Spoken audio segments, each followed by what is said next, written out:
contesting with it being into wind today. You know, you can be able to control that a little bit more. It will help with spin as well. If it's a little bit down, 16, tough par 4, that's going to be directly downwind today. That tough 13 is that's a downwind now, right? Yeah, those touch stretches of holes with the wind is normally pounding off the ocean to the left-hand side with a right to left dog leg. It's completely changed today. Okay, so this is a bit more direct. Now, Abe Answer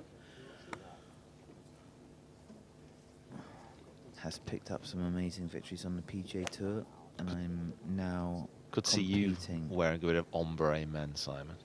I would do it. Abe got lots of different businesses going. He's a good player. He's gritty. Yeah, definitely one of the best wedge players I've seen in action. Yeah, just the rhythm for a wedge, isn't it? It's like it's always kind of a little bit of a shut stance, kind of stable. Watch the release through the ball. He's also got one of the widest varieties of shot. Around the green with that 60 degree. The way he can open it up and just use the toe off bare lies and get so much spin. It takes a lot of practice and a lot of hours to perfect that type of technique. It's just so nice to watch. It's the artistry around the greens which is really pleasing to watch for me. Yeah, so great shot selection as well, great imagination. You know, and I guess if you're, let's suppose, say kind of like slightly built, not a power hitter, you got to be pretty unbelievably good from like 150 and in, really. So if you are a Rickie Fowler fan, I can bring you the great news that Rickie Fowler has just birdied 16. So he is putting together the best numbers alongside Xander Schauffele. Rickie Fowler is 4 under par with 17 and 18 to go. So there's a chance maybe to pick up 1 more or 2 more for Rickie Fowler. And that's going to give the guys the feel who are in the driving range that there's a score out there. Right? So not everyone's coming in like wounded, right? So it's going to be really interesting to see. Yeah, it shows. I mean, 16, a birdie on 16 yesterday would have been like finding a unicorn out there, and now, you know, some of the early groups are managing to bag one. It just shows the difference that change in wind makes. So they were out at 8:55. It is now 12:19. So they're kind of moving nicely along there. Abe Answer. Beautiful footwear there as well. Look at those. Wow. That's some. I like those old shoes. I think those are really nice. Nice to have. I still have a couple of my leather classics, which I'm just kind of like holding on to. Savor those. Yes, just they're absolutely beautiful. Yeah. So here we go. Let's have a look at his swing. Kind of like up and then kind of loops it out and then holds it off and rotates. But really a flusher. Yeah, it's quite it looks always quite a natural swing. You know, a lot of leg drive in there. It's quite an old-fashioned swing in many respects. Yeah. Almost like got a little bit of Jimenez in there, kind of like a. Watch the change of direction at the top here. Hand path. Loads. Those legs just drive forwards. Those hips moving a long way towards the target. It's a great action. 1250. So he, as we saw, is going out with Thomas Dietrich, who's been through his routine. So Abe's like miles behind in balls and only a half an hour to go. So he's just kind of like has obviously a little bit more of a chilled out routine. He looks pretty chilled out, doesn't he? Yeah, he does, yeah. Depends as well, doesn't it? I mean, depends what Thomas is going to do now. Is he now going to go to the pitching area? Is he going to go to the putting green? And, you know, what that difference in routine is like. Because they all do have one, you know, all these players have reached this point in their career because they have a level of consistency before they go out and play. They're not just making it up as they go along, probably. So...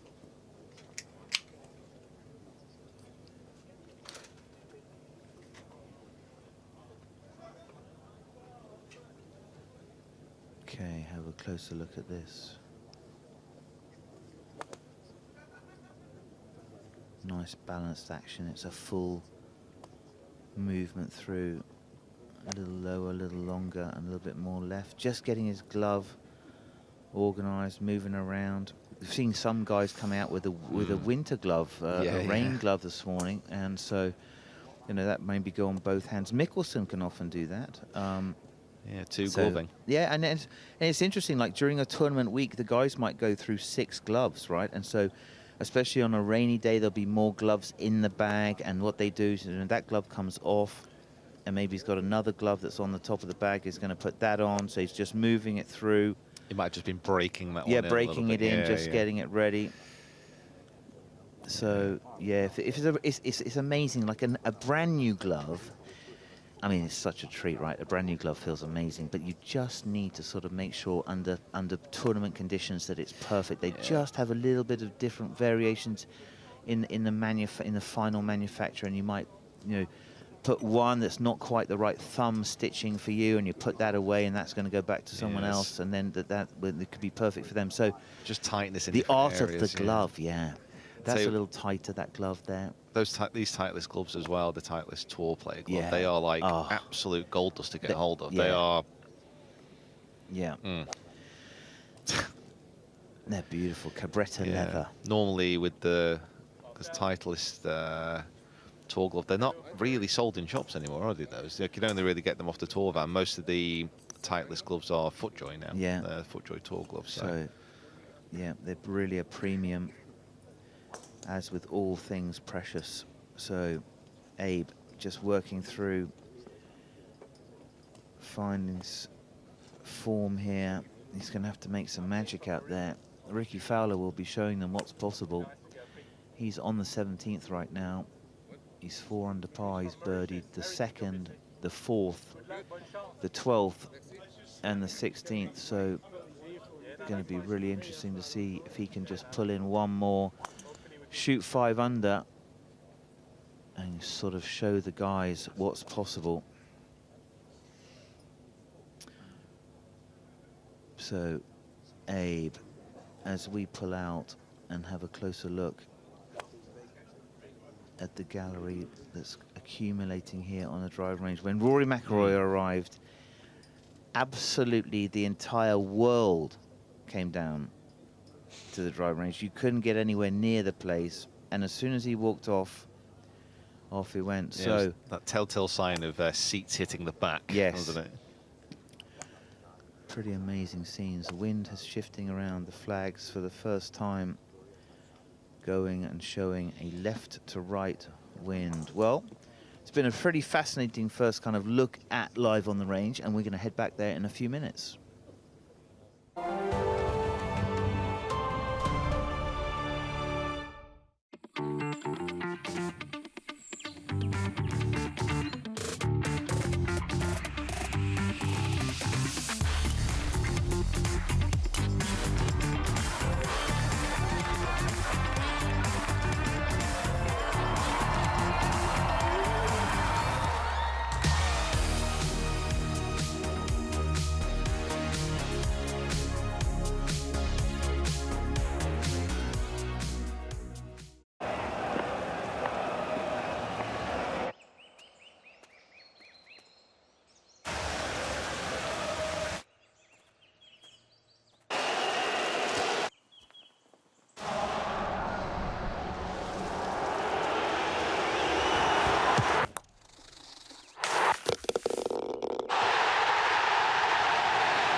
So wind has shifted, flags just showing that it is now left to right and into on the driving range. So that is going to mean pretty much downwind off the first, down the first hole for the first time. So Peter Finch has just headed down to the driving range. Josh Antman has just joined me in the booth. So Josh, morning mate, where have you been? It's afternoon, Simon. Close. It's only 25 minutes. I know. It's when you're having so much fun here, you don't know where the time's going. That's the problem. It's a vacuum. It's a time vacuum. It is. Can I just say, I've joined a fantastic time. One of my favourite people on tour. Yeah. So Marcel Siem. He's going to go out at 1 o'clock. Even par he is, 10 behind. He is an absolutely top dog. Lives in Mauritius. We'll have a big group of fans following him. Yeah, he will. Yep, he's an amazing guy. You want to follow Marcel Siem. It's really Holds nothing back, does he, on the course? No, he's going to go out and fight hard. A little bit more of a handsy player. So, has had a poorly wife. We wish her well. She's lovely. I hope she's feeling better. 10 behind. God, doesn't sound good, does it? I think they've got. I think they can't be focused on that, Josh. I think they've got to look at it and say, okay, you have just had, Brian, the most amazing 2 days, but we are coming to get you. And there's about 76 people made the cut, 38 tee times in total on Saturday and Sunday.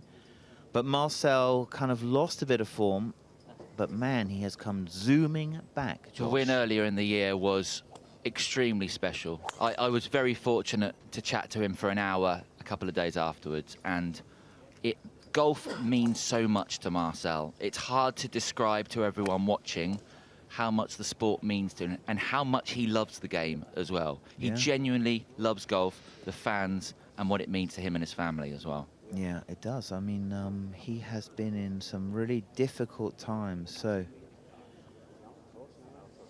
he is a drawer of the ball. Let's see if he's got the right feel here. Maybe just... Let's see if he likes that. So just working the ball around the range. He's not going to have like a linear approach. He's going to be moving his shots around. He is a shot maker. He's not sort of like not sort of more robotic. Has he got more feel? Has he got a preferred shot shape, Marcel? Yeah, he's a drawer of the ball, but I mean, I think it's also like for him, he probably hits the ball quite flat, so he doesn't hit the ball very high. And it's like, you know, Stenson is the same, doesn't hit it super high. And they probably come here and go, you know, this suits me. So the driving iron straight away off the tee. Let's just see.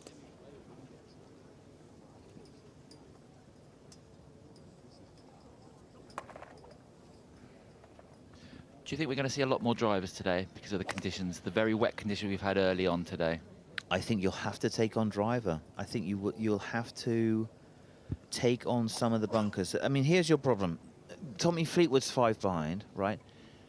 But Rory McIlroy's 9 behind, right? How far is too far back, Simon?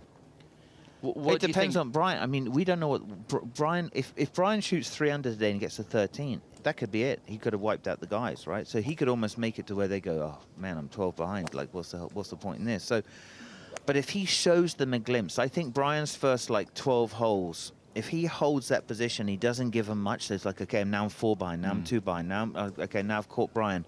If Rory McIlroy can sort of smell that, he'll go for that, right? But if he feels like, okay, man, I'm 2 under and now I'm 9 behind. It's like, oh God, this is going to be such a long fight. So the game is weird, right? So you can have like shooting stars and complete disasters, and they all kind of flow together, right? So I do think though, Brian has got one hand on the trophy right now, which is so weird to have and say with 36 holes to go. I read a stat last night that he's the 9th player after 36 holes to have a 5-shot lead or more. The previous 8 went on to win. That's the problem. So, you know, Bobby Clampett probably the one who was the big, who had the big reverse. So the hands of Marcel, a lot of fight in those eyes. Just moving him around. Not a long warm-up at all, was it? We saw Thomas Dietrich come down probably for like an hour and a half. Marcel's off in half an hour. Do you remember him at Royal St George's a couple of years ago, Marcel, in that final day? Some of the biggest cheers, genuinely, were for Marcel on that Sunday. Yeah, amazing. And he'll play to that. And they'll love him, yeah. Loves it. So quite an unusual grip and hand and wrist position on the top. Kind of plays off more like a little bit of a stiffer, more cupped wrist. The shaft gets quite steep, not shallow. That's kind of a bit abnormal in the modern game. So that was his kind of like 3-wood. So he's obviously just thinking, okay, he's hit a couple of wedges and then he's basically gone driving iron 3-wood driver. So this is obviously where he's planning on making his attack. You're going to have to be very good off the tees today. I was out there watching Rickie Fowler and Bobby Mack play their first kind of few holes just to get a clue. And I mean, Rickie Fowler he had a couple of 3-woods in play, he had a driver in play, he had an iron in play, and just kind of really took the golf course apart, like surgically took it apart. Yeah. Bobby Mack hit a few loose ones, a couple of fairway bunkers, 5 hit a bad tee shot. So here we go, 173 ball speed. I think Marcel's got probably a little more in the tank there, just warming up. Let's see if this is like a 175.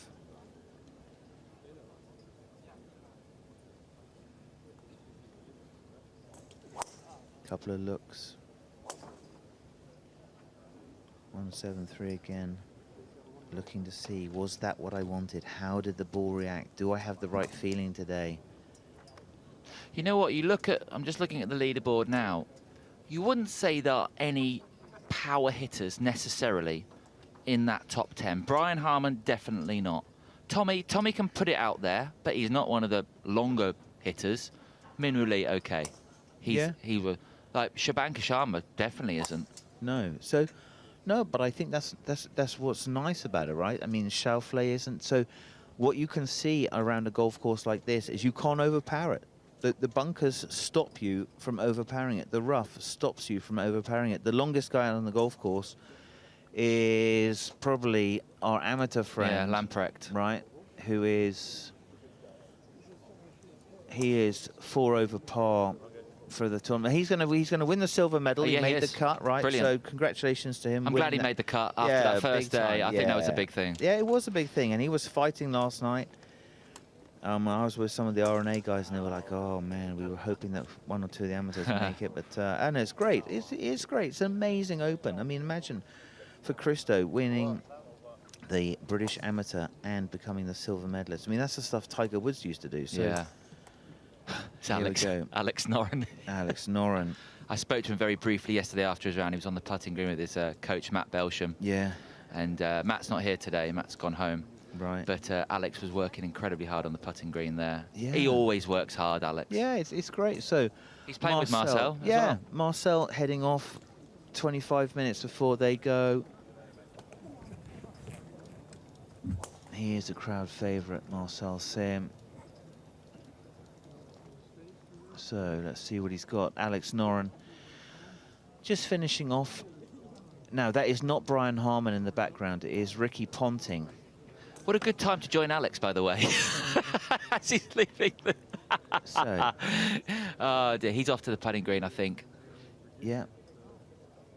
That's a fantastic 2-ball, by the way. Alex Noren and Marcel Siem for these early starters. Yeah, 2 great Europeans. So playing behind them is going to be 110. That's Hideki Matsuyama and Victor Hovland. Those guys are on even now. So Marcel Siem, the first guy on even. Alex Noren is 1 over. We'll leave him. And you can tell, if you've been watching with us this week, those flags have been working right to left all week. And for the first time, crowd is just starting to filter down. Look at that. Ah, it's lunchtime. How good's that? Lovely. What a perfect Mums time of the day. and dads and little bubbers. It looks like a flapjack, maybe. Need some energy. Pain au chocolat. We'll come back in a few minutes.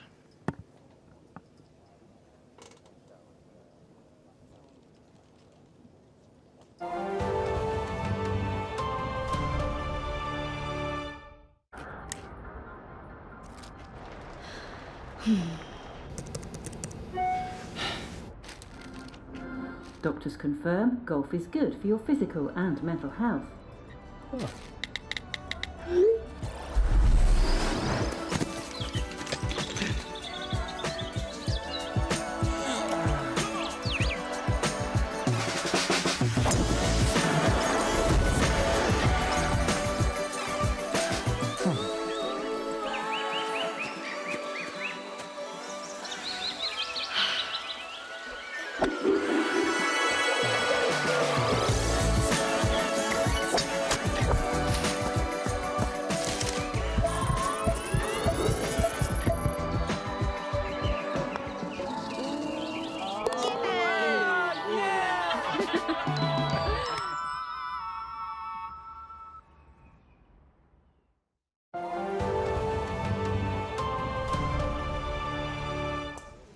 We are live at the range.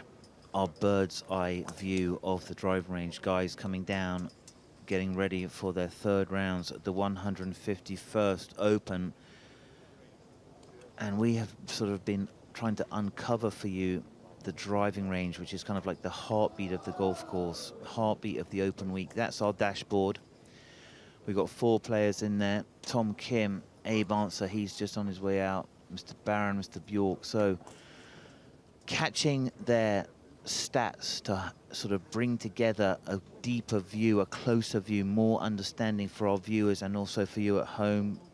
This is brought to you by Top Tracer. This is a ball tracking technology, big camera systems that are able to identify where you've hit from, who is the owner of that golf ball, how far it flies, how high it flies, how fast it flies. Absolutely fascinating. It's not just for the fans as well. I loved yesterday when we had Ernie Els and we were chatting with Ernie. He was looking at that screen after every single ball. Yeah, 100%. Yeah, it's great.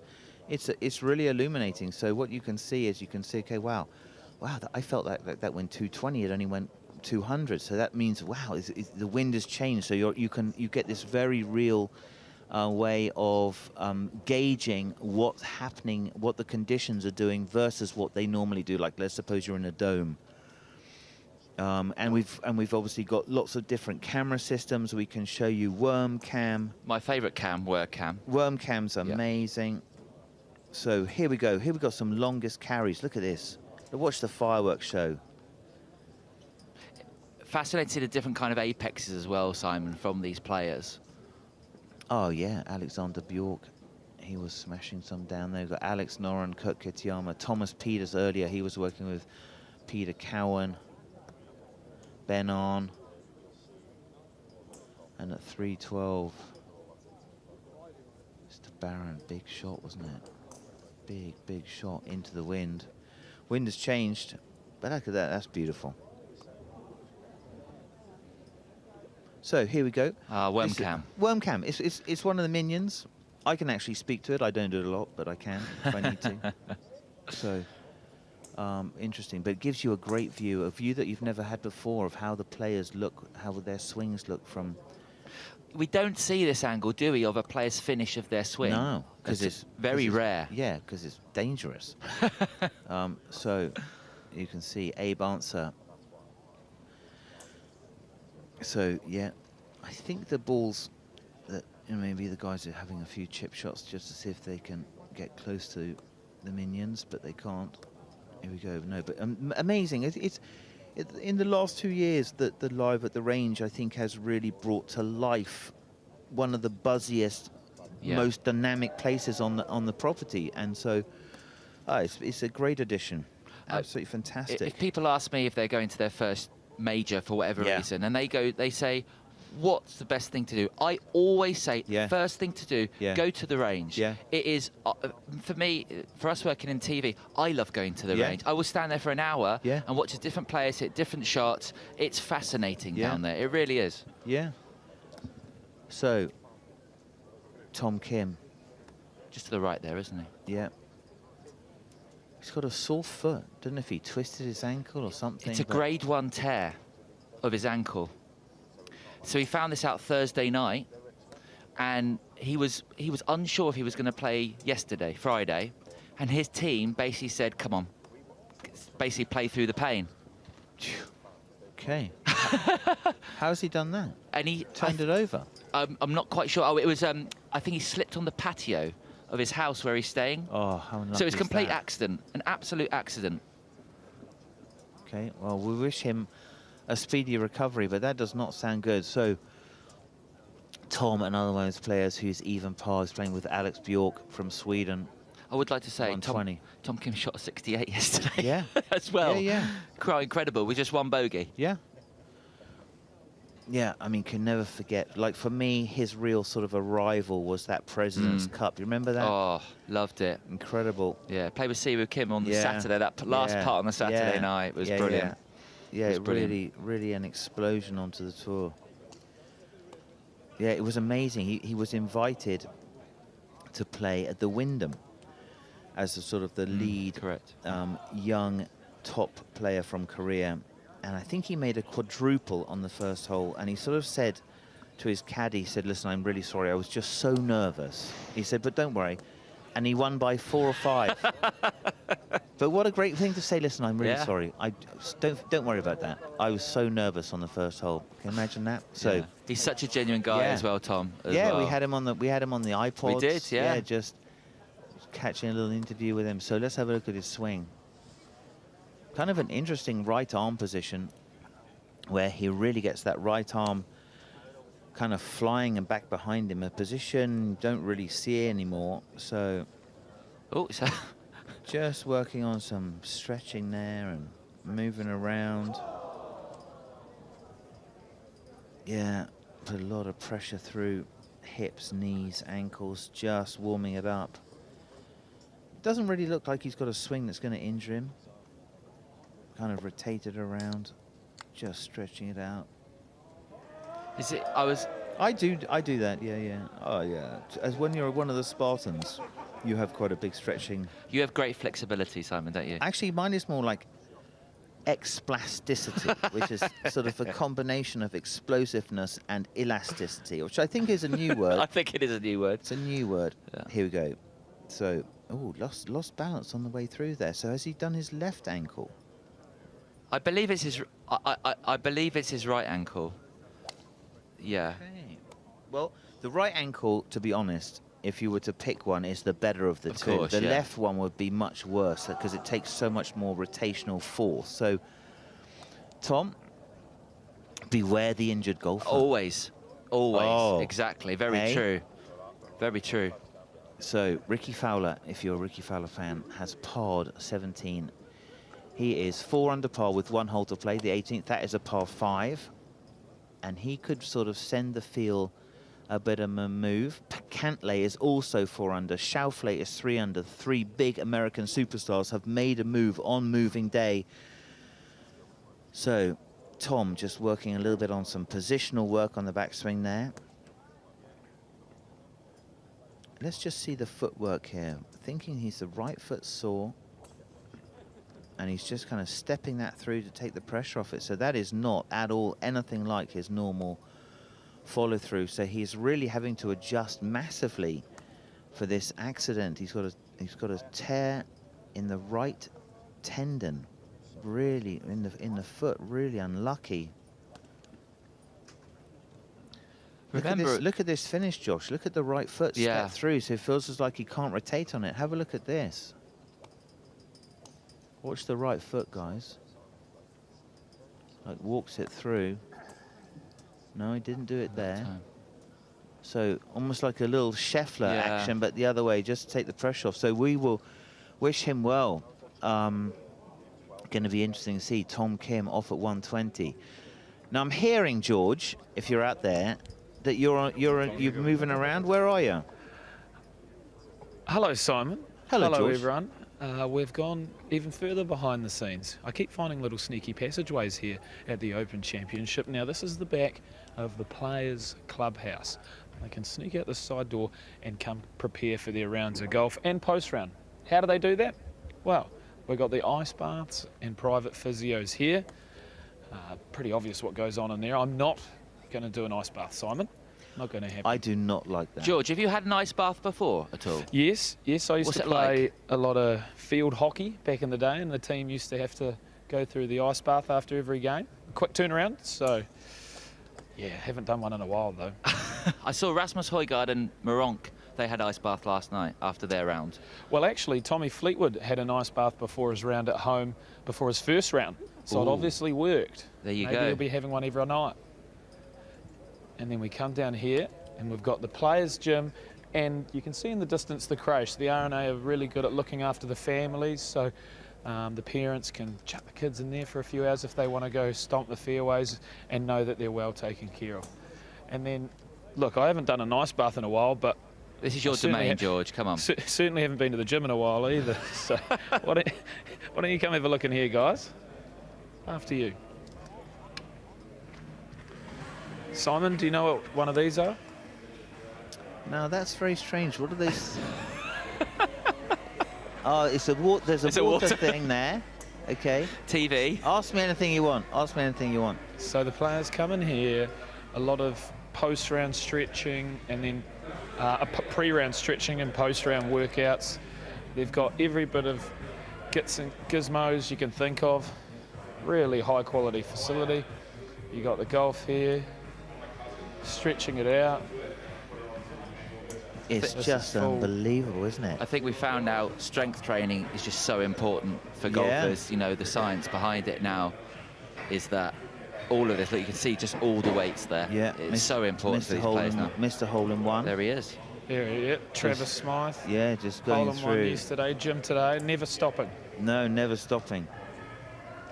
Never stopping. If we come around here. Good morning, boys. Travis, how are you? Come for a big session, have you? Big workout? Medium-sized session. And then we'll come right into the mix here. Look at this. I think you should get involved here, George. I'm not going to get involved, but I'm going to chat to a man who is. Good morning, how are you? Yeah, good, George, thank you. nice to see you. Nice to Can you tell for the people at home your name and what's your role here? Yeah, so my name's Dan Coughlin. I lead the strength and conditioning with DP World Tour and the European Tour Performance Institute. Nice, and how important is this, I guess, this phase for the players? So many of them coming here. What do you see and how important is it for their rounds? Yeah, it's become massively important. So, you know, over the last 10 years, the game's completely changed. 10 years ago, we had like one squat rack and it'd be enough for the entire field. Now we have to build a gym like this every single week, otherwise, you know, the guys aren't happy. They need to do their training. People will be coming in and training before the rounds and through the whole week. Both the guys playing and then also the guys missing the cut, trying to like move their performance forward. And they'll also all be coming in to warm up and cool down at the beginning and end of the day as well. Nice. So what are some of the things, I guess, you see the most of, the most regular stuff, and then maybe what are some players that show some very unique things? Yeah, so I suppose the thing with golf is that they're trying to do two things at the same time. There are so many events throughout the whole year. They're trying to move their performance forward in an event, which is quite unusual versus some other sports, where there's more of like an off-season period. So a lot of the guys will be coming in, they'll be lifting heavy and jumping with heavy weights like we've just seen. And they'll be sort of mixing it in even at big events like this. But then also a lot of guys are chasing nice feels. They want to feel good, they want to feel mobile, they want to feel ready to perform. Still be doing some mobility work, some stretching, that kind of stuff as well. Nice. And is there any player that's in here more often than others? Who are the gym junkies? Yeah, do you know what? So many of them are into it. There aren't any sort of individual standouts, but I mean, everyone in the top 10 in the world's been in here pretty much every day this week, and you know, almost every big name that you'd expect has kind of walked through the doors at some point. Nice. It sounds like you got a pretty cool job. You must be enjoying yourself here as well. Yeah, it's great fun. Yeah, it's great fun. I'm very lucky. Awesome. Well, thanks for showing us around. I personally won't be getting involved, but it's just nice for the viewers to see. So thanks, Dan. Nice to meet you. And here we'll just sneak through here. It's heavy. It's too heavy for me. But there you have it, guys. So much behind the scenes. Plenty going on at the Open Championship. And that is going to be it from us. For the first time this week, you might be able to see Jeff on camera, and we've got Oscar here. We've been taking you behind the scenes, but we'll be right back to you guys. There it is. Two Georges as well. Look at that. Hi, Jeff. Give us a wave. There he is.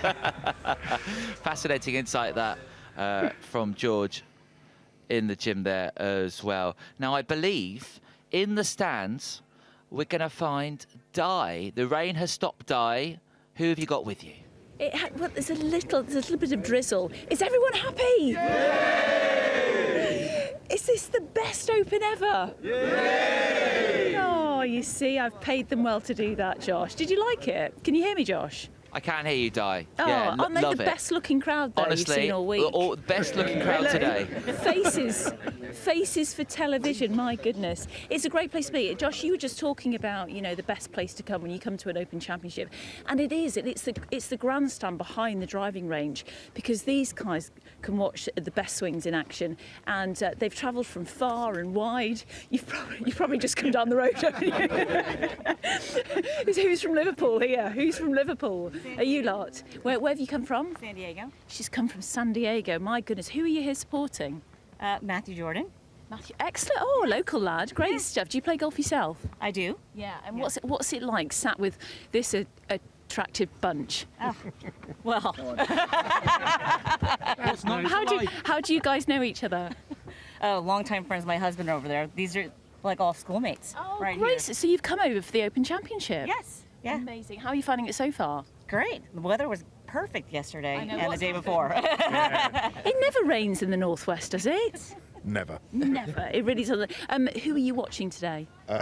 Rory, definitely. Yeah, he's out at I think 2:30 something like that. Okay, great stuff. He did well to get that birdie on 18 yesterday, didn't he? Hello, sir. Where have you come from? Manchester. Oh, so about an hour away. Okay, and what is it about the Open that you love? Just everything about it. Just the atmosphere, the history, everything. So have you got your waterproofs? You got your waterproofs? Yeah. Well, can we just sort of inspect what this gentleman's wearing? I'm not too sure about this. What's going on here? You've got your tights on. Open experience has taught me that you need a bit of compression on your legs while the walking you do. So it's a bit of a two-pronged attack. I've got the waterproofs in there and then staying nice and compressed there. That is actually a really good idea. Is anyone else wearing compression tights? No, it's a big no. You are a trendsetter. Yeah, you look good. Who are you supporting? Rory. Yes, I think that's the key. He's 9 shots behind. Can he do it? Can he get up that leaderboard? I think so, yeah. I mean, if you look at the weather coming in from the coast, it looks like there's a lot of rain, bit of wind coming, hopefully. Might bring the pack a little bit closer together. So, yeah, I think he's got a chance. Great stuff. Let's move along here. Hello. Have you brought a packed lunch with you? No. No. What are you going to eat today? Lots of sweets and we'll buy some stuff on course. Yeah, great stuff. Have you tried the fish and chips? Not yet, no. No, there's a variety of food. What about you? Have you got your packed lunch? Have you prepared for this? Got some wine gums, that's all we need. Got some wine? Oh, I thought you said wine. I didn't hear the gum bit. Have you got some wine as well? No wine, no, we weren't allowed in with that. Had to go office. You can get whatever. Hello, how's your cookie? Is it nice? Yeah, have you got some wine gums? No. Who are you supporting? Are you a Rory fan? Oh, that's a good smile. I think that's a yes. Right, let's go round here. Hello, sir. Where have you come from? Newcastle. Newcastle. Oh, so that's about sort of 4 hours, isn't it? 3.5 hours this morning. Yeah, I went to university in Newcastle, great part of the world, and it was brilliant. I can't remember a couple of years. No, it was fantastic. What are you looking at? What players can you see from here? Hovland. I've got some money on Hovland. So I want him to do well. He's just left now. He's just left. He was working hard, wasn't he? But yeah, do you think he'll be a good Ryder Cup member come September? Absolutely. He's a really straight hitter. Yeah, great stuff. Okay, hello. Hello. How's your day? Very good so far, yeah. Are you a volunteer? I am indeed. We're on the 18th grandstand with Heswell Golf Club. With Heswell Golf Club. I've chatted to a few of you, and how many from Heswell are here? There's about 90 of us on the grandstand, yeah. That's fantastic. Yeah. Were you the volunteer speaking to the police earlier? I wasn't, no. No, it wasn't you, it was somebody else. But someone in trouble? No, no one's in trouble. I think everyone's trying to be very helpful. How's your experience been so far? It's absolutely fantastic. Is it? Yeah, it's meeting all the people, all the fans and stuff. It's really good. Yeah. It's amazing, isn't it? And are you picking up any tips from sitting here? Not really, no. No.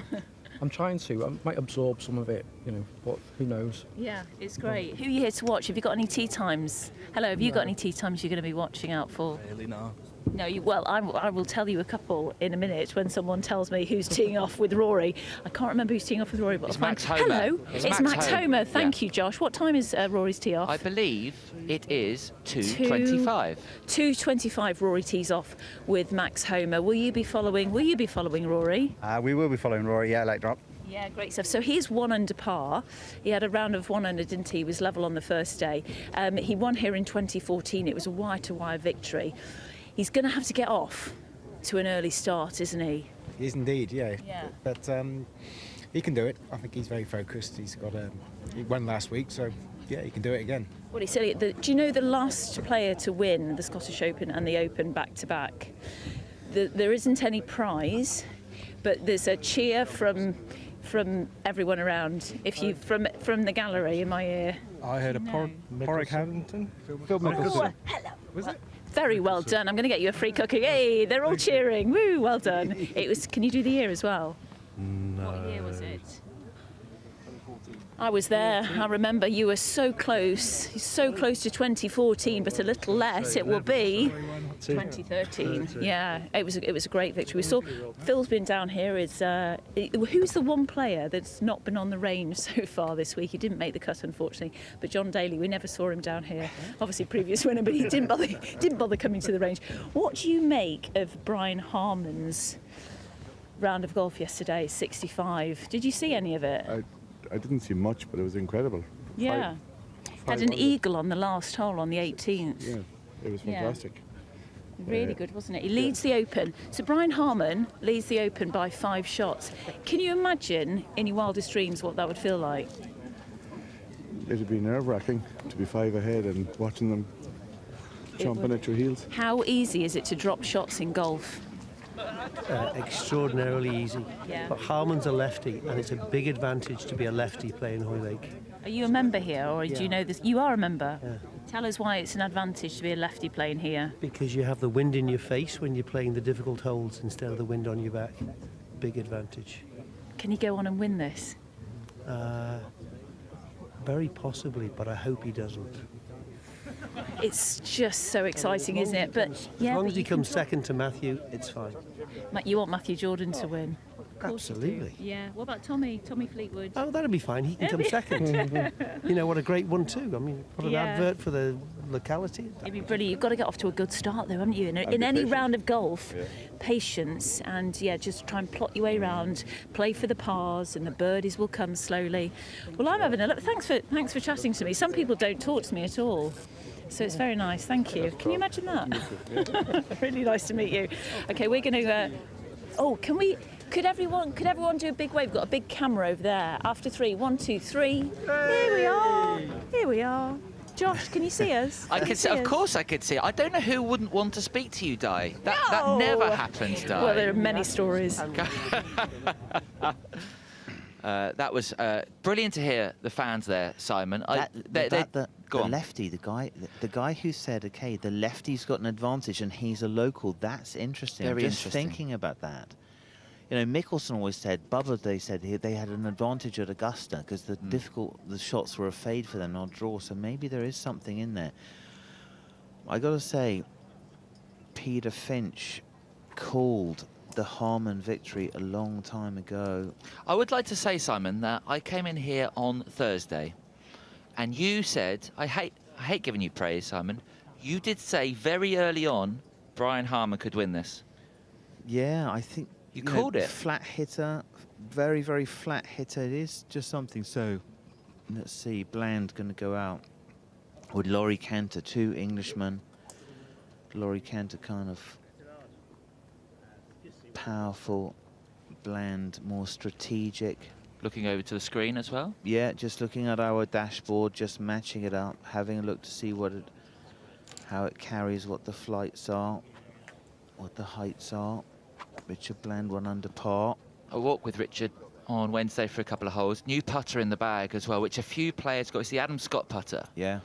And he's got the short version of it, and he went through a few of them, and he said he absolutely loves it. Yeah, it's interesting, isn't it? Just to see, like, the heavier swing of the shaft. So it's a very much a linear putting stroke. You're trying to sort of take out a little bit the rotation of the face, trying to stabilize it. Maybe a bit more weight in the shaft, less weight in the head. So there's 400 million different ways of putting, and it will never ever be any different. So. The rain's just starting to fall again. We had a nice little brief period there of 2 hours with no rain, but yeah, we just need it just to squirt around us. So we've got to be a little bit lucky. Richard Bland is off in exactly a half an hour from now. It's 1 o'clock. He's off at 1:30. The one under par guys who are on the range now are going to be enthusiastic by early scoring. So you've got 2 guys. Schauffele is already 4 under par. He's just finished the 12th. Rickie Fowler has finished his round. He was first out with Bobby Mack. That's at 67 for him, not birding any of the par 5s. Incredible. And the signal is to the guys on the range, there's a score out there. If I'm absolutely clinical, if I'm totally... So it's going to be very interesting to see Who is going to put the heat on Harman? How he is going to respond? So Bland, just 166 of ball speed for Richard. We saw Christo Lamprecht hit 202. So there are lots of different ways to get your ball around a links golf course. Bland just coming to the end of his shots there. Worm cam just giving us the view. Never been a power hitter, Richard. His wedge game, he has worked with Tim Barter like you would not believe, and his wedge game now is world class. Yeah, it really is. And it's interesting. He came to sort of the realization a couple of years ago. He's a Wisley member like me, and it's just sort of like, wow, I've been worked on my game so wrong. I've just spent so much time hitting 5-iron, 6-iron, 3-woods driver, and what I've got to do to make myself competitive, I've got to be from like this 140 yardage and in, starting to turn those 3 shots, which means a 140 shot to 20 feet and 2 putts. I got to have some of those where I turn them into 2 shots. So he put in a huge amount of effort, and then during the lockdown, the tour professionals were able to practice. So they had games at the Wisley, and they used the facilities. They went on the golf course. They just spent tons and tons of time working on his game, and wow. He unlocked the door. He had sort of unlocked an achievement, a level up, right, an upgrade, and got his first victory. And that's why DJ became the player he did as well. It's exactly the same thing. Yeah, it was so amazing. So Butch Harman was telling me this great story of DJ was just like a driving machine, right? And so Butch goes, great, here is a launch monitor. This is how you turn the button on. Take all of the other things off. Here is the carry. You have to learn how to control your distances with your wedges. And DJ did. DJ followed it, and I think he was, for a time period, the best at proximity to the hole with his wedges, and he just became a winner. Has not had a good first 2 days, DJ. He's one of the players, superstar players, who has missed the cut.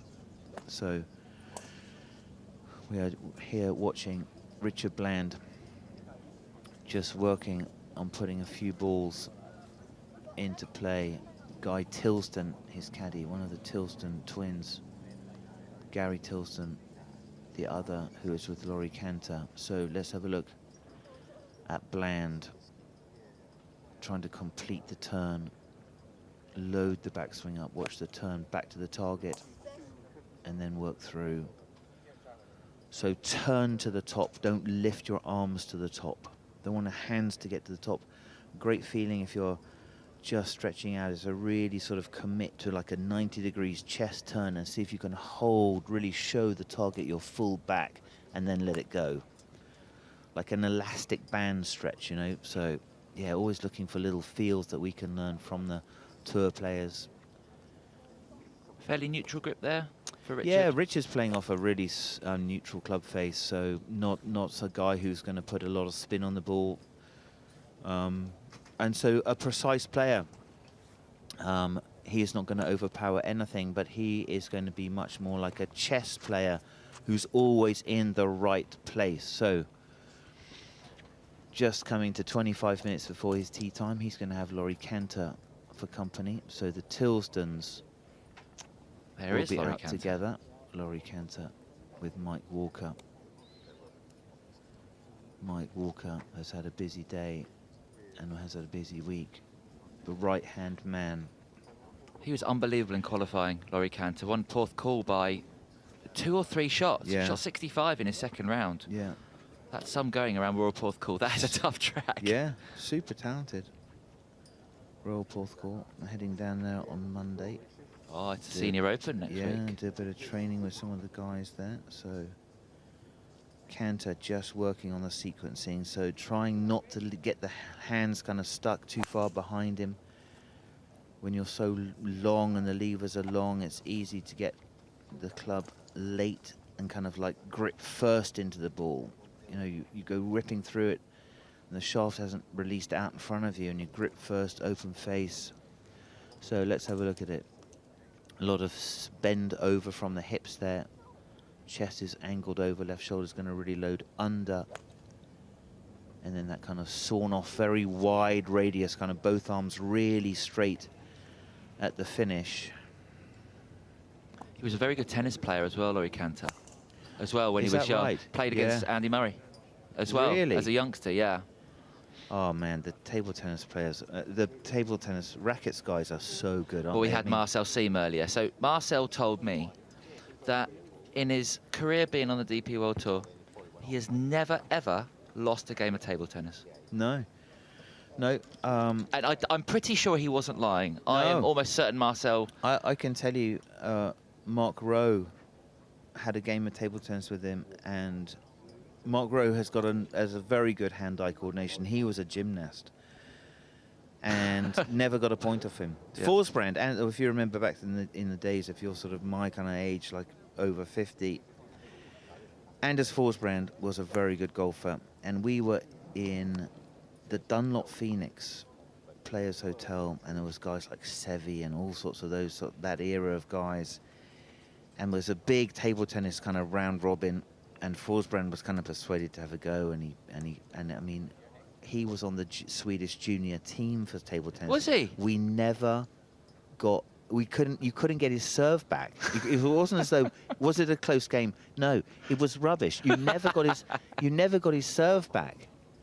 And Pelrick was a good player, but he just absolutely wiped the floor. So, Rory Cantor going through his swing, kind of wide arms. Here we go, Rory Cantor. 3-wood, wide and loaded, and the sawn-off finish like a Tommy Fleetwood express there. So we're going to find somewhere George Harper Jr.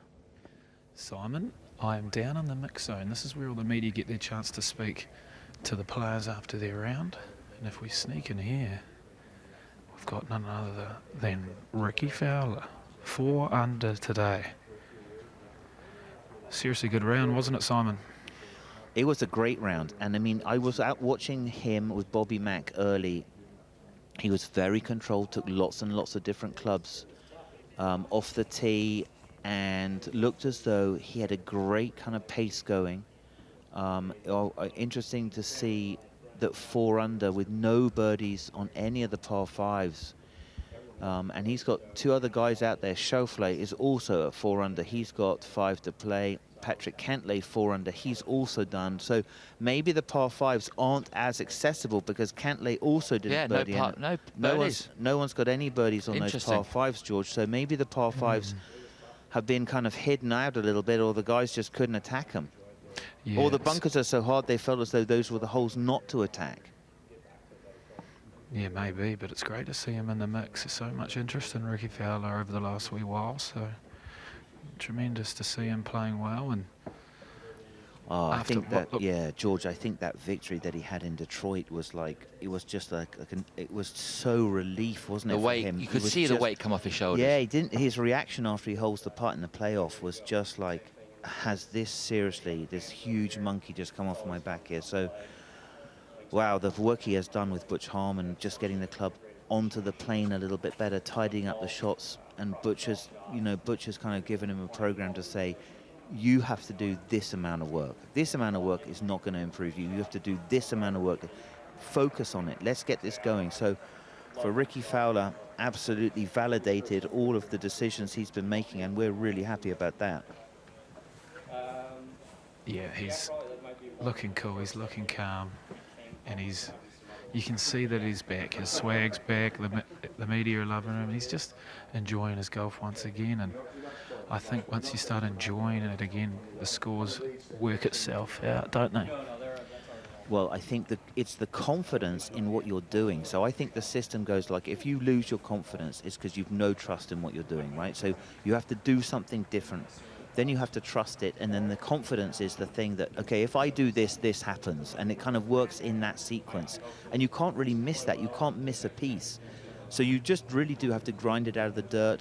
You have a feel, you lose it, and sometimes you just can't find it again. So you have to get it from a different place. It's an amazingly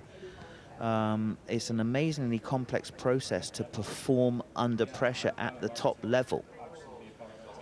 Interesting to see Rickie Fowler. And then if you come to the left here, we've got Patrick Cantlay has just come in, so they can get 3 people at a time interviewed at once. There's a lot of cameras. Yeah, I saw Cantlay. He was out early with Brooks Koepka.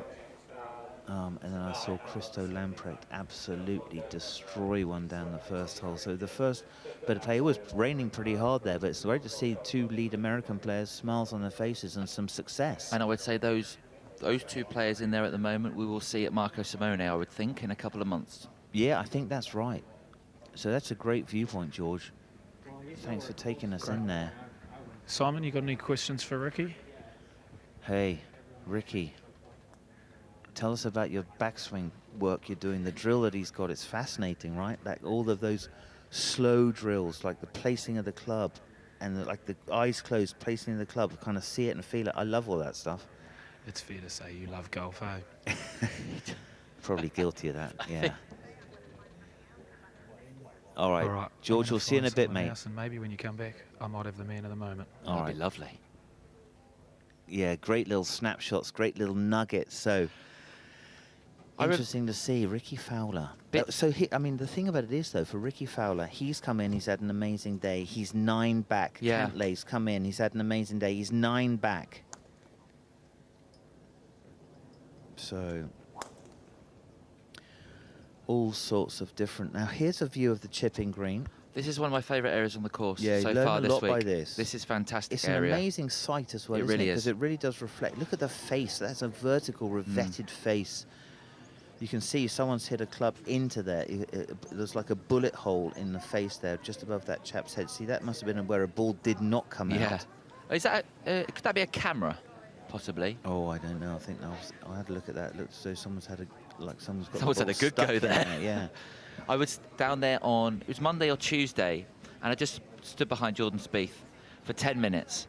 And he had his coach Cameron McCormack there as well. Yeah. And just the variety of shots Spieth was playing, it was a joy to watch. It really was a joy to watch. Yeah, I think the art of the short game is just, and especially around links golf course, we see a lot of let's suppose on the PGA Tour, kind of one-dimensional green sites, right? You've got a pretty slopey green with a lot of break on it. You've got a thick rough with ryegrass a foot from the green, and everyone goes in there and it's the same shot. It's a big whack with your lobber.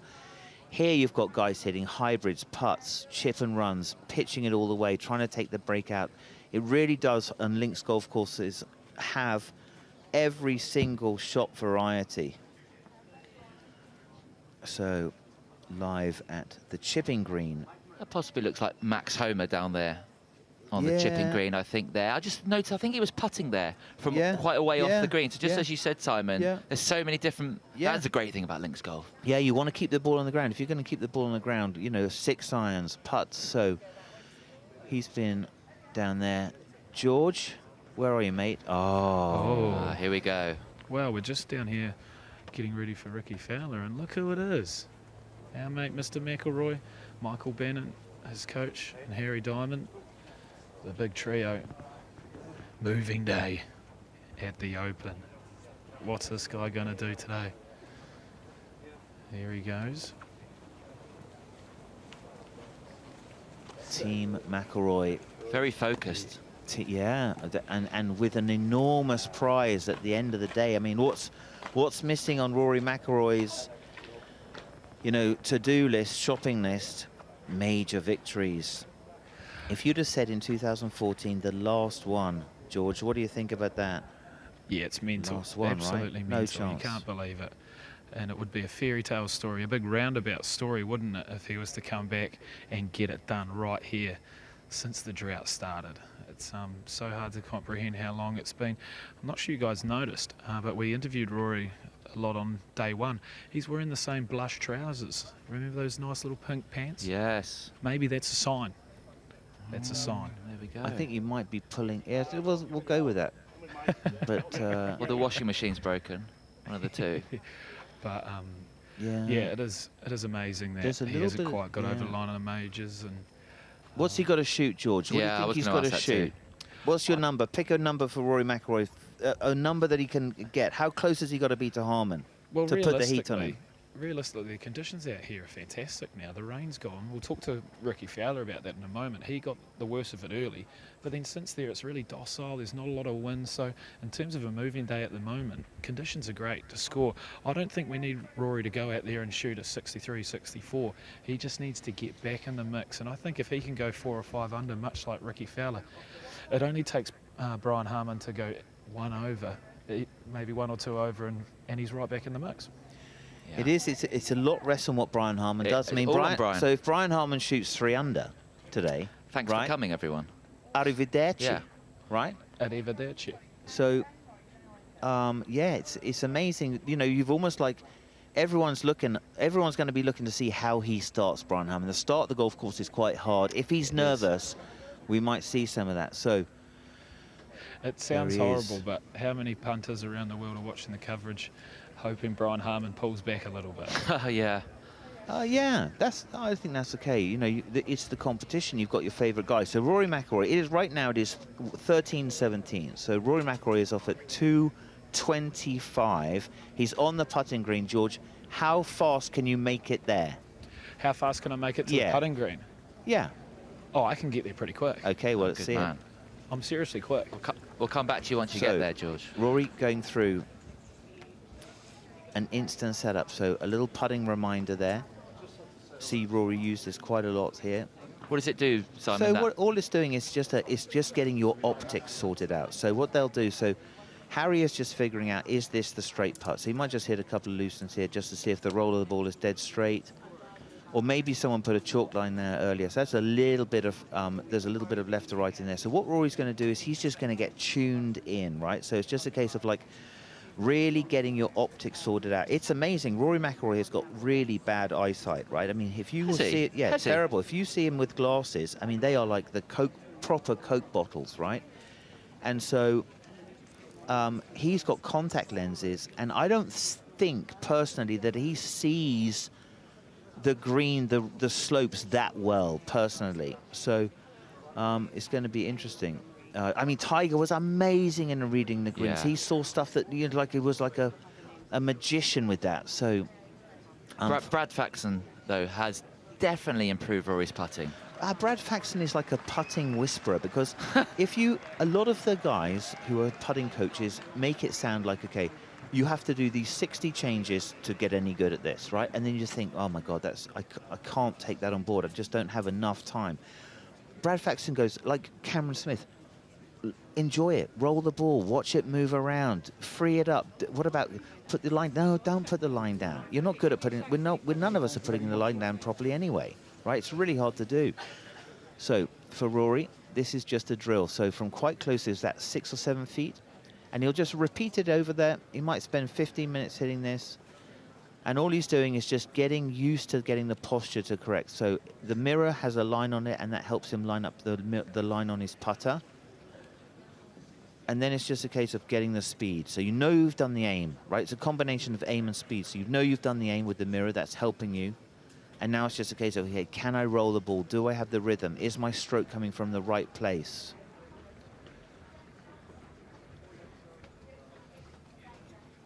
So, and he'll stand there. He could hit 40 of these.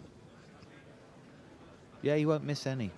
There will be amateurs watching this, Simon, and I'm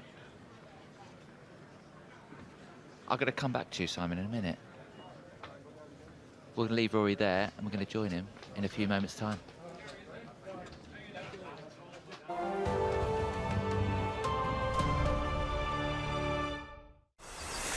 Origins premium experiences at the Open.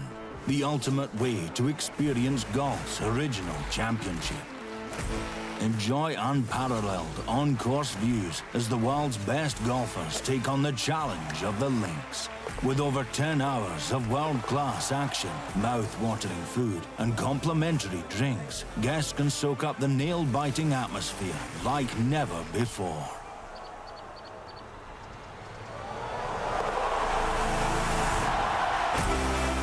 And watch history in the making. Whether you're looking for the ultimate client experience or a memorable day with a group of friends, Origins offers a variety of fully inclusive premium experiences that cater to every taste and budget. Don't miss your chance to guarantee your place and the experience of a lifetime.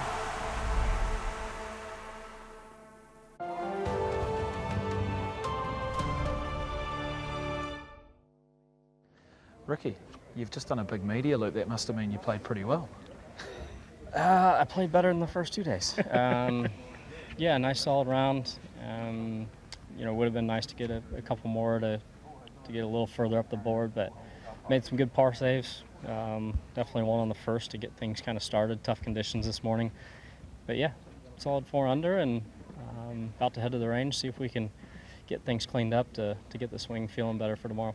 Nice. We've just been cruising around behind the scenes and seeing you go through the process. What's it like, I guess, going through all the media? How does it all work for you players, and what's the experience that maybe people at home don't see?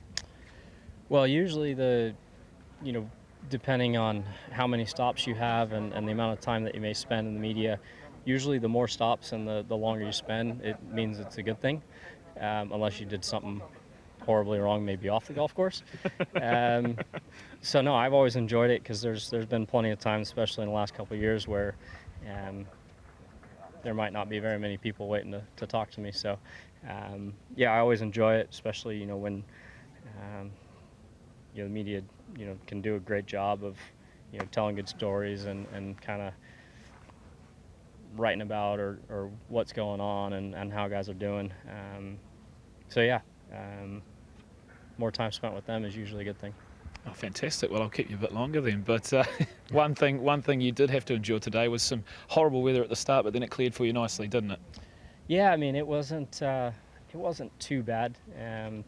Thinking back to 11 at St. George's, it was nowhere close to that. So tried to stay optimistic and kind of just keep it moving forward out there. So like I said, the par save at the first was definitely huge, and made a couple good swings and birdied 2 and kind of got things going. So getting through the first 6 a couple under was a great start in the conditions, and then just had to try and get through 10 just because of where the wind direction was, and then knew that we could potentially get some more coming home.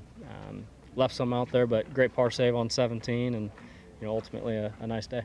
Nice. So after a nice day finally, what do you do from here? What's the process for Rickie Fowler entering the final round? Well, the last 3 days I really haven't felt very good with the swing. Just been kind of trying to squeeze it around and keep the ball moving forward. Had a few get away from me, as you saw on 18 the first day, but I'm going to head to the range, which I actually rarely do post round, but just want to try and get something to lean on for tomorrow. We're at the end of a 10-week stretch. We've played 8 of those. 8 of the last 10, yeah. We've only been home 8 days in those last 10 weeks, so I'm running on empty, but we got another round left in us, so we'll try and get the most out of tomorrow, and then I'm definitely going to look forward to some rest. Yeah, well, it's been a hell of a 8 to 10 weeks, and it's been great to follow the journey. So give us one more good day tomorrow, and then you can have a nice holiday. Sounds good. Thank you. All right. Cheers, Rickie. Thanks, man. Brilliant to hear there from Rickie Fowler. And what I'm really interested in, Simon, is there. Rickie Fowler just shot a 67 in the 3rd round of the Open Championship, and he's not happy with this game. No, you could sort of tell, I saw probably like his first 5, and you can tell it's not fluent. It's like he doesn't have it on autopilot at all, so he kind of had to steer it, especially on the tee shots. You could tell 5, he just hit a 3-wood, and kind of really it was a bit of a disjointed movement. So the club doesn't slot down. He's almost got to like stop and then wait for it and hands it out there. So not on autopilot yet for Rickie Fowler. Oh, local hero. Matthew Jordan had the honor. So the reason we call him that, he's a member of this club. He had the honor of hitting the opening tee shot. So can you imagine the nerves, Josh? Well, the nerves on the first tee. First tee shot. He was their family, with their fellow members here at Royal Liverpool, and he stepped off the ball twice. Yeah. Do you think that was nerves? Yeah, just it's pure nerves. Oh, it's just you're shaking. You're shaking. You've got to then, the maturity. The immaturity would be to just go and not recognize it, right? What he did was he interrupted that and was like, I'm in the wrong space here, right? That's a sign of a champion, of a really good performer who said, oh, no, don't go now. And then back off, walk back in. No, I'm not ready. I'm not in the right space. And he took his time and he kind of controlled time. You know, Tiger was amazing, almost at like stopping time. When it got tense, Tiger could stop the clock, right? Breathing techniques as well, always Butch told me. Yeah, and stop the clock. And that's the sign of a really impressive performer. So showing very mature signs for a young guy. So Sarah, can we get a close up of his grip? His right hand is so unique. really interesting to see. Very much a modern looking body, isn't it? No fat on that. Lots of time in the gym. We saw the gym. George showed us the gym. That is another part. So one is I've got to get stronger, fitter, faster. The other is I'm going to hit 5 million golf balls before I'm 55 or 60. And my knees, ankles, hips, you know, all my joints have got to be able to handle that. My back, so I've got to be fit for my game. Can I ask you about that right hand? Because it doesn't look conventional, Simon. I think it's the thumb. It's very much sort of a claw kind of grip with all of the hand on it. He's lost that a little right. That is a person who's lost it a little right, where you're just leaning out of it. So what would be the reason for that style grip, Simon? Yeah, I think it must just be, you know, like if you're a junior golfer, like if you think of Rickie Fowler. So if Rickie Fowler's 17 years old and picks up golf for the first time, he's never going to swing like that, right? So what happens is you're a junior golfer and the golf clubs are always heavy and you're always too little. And so what happens is you find a way to hang on to it. Then you create a habit and it's hard to change it. So just working through a few little pieces. There's a lot of moving parts to the Matt Jordan swing. We saw Abe Answer come through earlier. It was just sort of like a couple of swishes and off he went. So the right hand on in quite an unconventional position, especially the right thumb. It's an overlap grip, but the right thumb kind of sits much more over. It doesn't sit on top. It's not the pad of the thumb is not on the club. The whole of the thumb is on the right side, the left side of the club. So the caddy's role, keep the player loose. The caddy with 2 gloves on, just getting the wet weather gloves maybe like opened up, you know, if they get soaked. Guys thinking maybe it's going to be really wet out there, just get them ready. There's going to be a lot of fans following Matt Jordan today. He'll be nervous, but I think a few nerves are good, Simon. Oh, I think that's a part of the game, right? I mean, like, you know, to have the adrenaline and the nerves of the enormity of the situation. I mean, this is one time only, right? It's like Hoylake, you're in form, you're 27, you qualify, you tee off first, you have an amazing first day.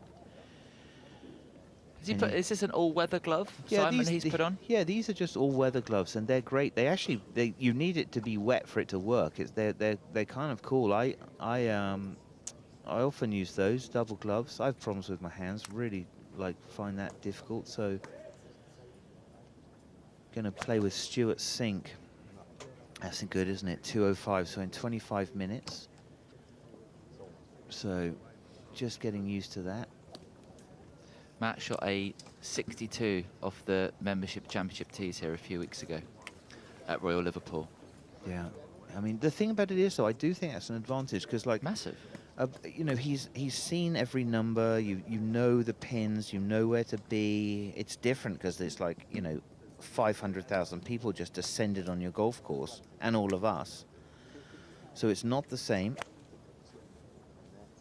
Almost like a little Cameron Young style swing. Can you see that in there? There's a little pause at the top. There's a deliberate load. And the reason they do that, these kind of like really fast athletes, fast-firing athletes, is what you don't want to have is your chest and hips start the downswing together, right? So you really want to feel as though you load your chest and then the weight shift leads. So what these guys have done is they're almost like little drills just to load it and then a baby hold, like a real semi-Hideki, and then really specifically let your legs lead you through. So the legs go first, and the chest then catches up.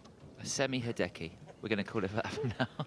It's like a semi-Hideki. Hideki's got a full Hideki, and then if it's a baby Hideki, it's a semi. Looks very chilled, Matt. He looks. Oh, he's done good well. here. He's controlled the nerves. He'll learn a lot from this. He's almost done the hard part. Yeah. He's done the hard part in getting to the weekend. Yeah, I think that's right. You know, it's interesting. He's 1 under par. He's in match 30. He's with Stuart Sink. He goes off at 2:05. It's 13:31 right now. So right about a half an hour. Guy's got to take a shuttle bus, which is out behind him. He'll probably have a few putts, Joshy. Rory's 2 groups behind him as well, so Yeah. there's going to be a fantastic atmosphere out there. Oh, it's going to be busy. It's going to be busy. And if those guys, you know, and you can have sort of almost like a peloton, right? You can have a pack mentality that they go after. Very true. They go after Harman, and they feed off each other, and they'll be looking at the scoreboards. And so if you look at some of the news out there, there's some action. Guys are making birdies, and so I can tell you, like, looking at this. So Patrick Cantlay, he shot 4 under. That only gets him to 1 under. Rickie Fowler did the same. Schauffele has got 2 par 5s to come, and he's 3 under. And then, here we go. Everything stops. The Pied Piper has arrived. You know you're in the big time when every single player turns around to watch you walk on a driving range, right? I had that at St Andrews last year with Tiger. I've not been on a range where everyone stopped. Yeah.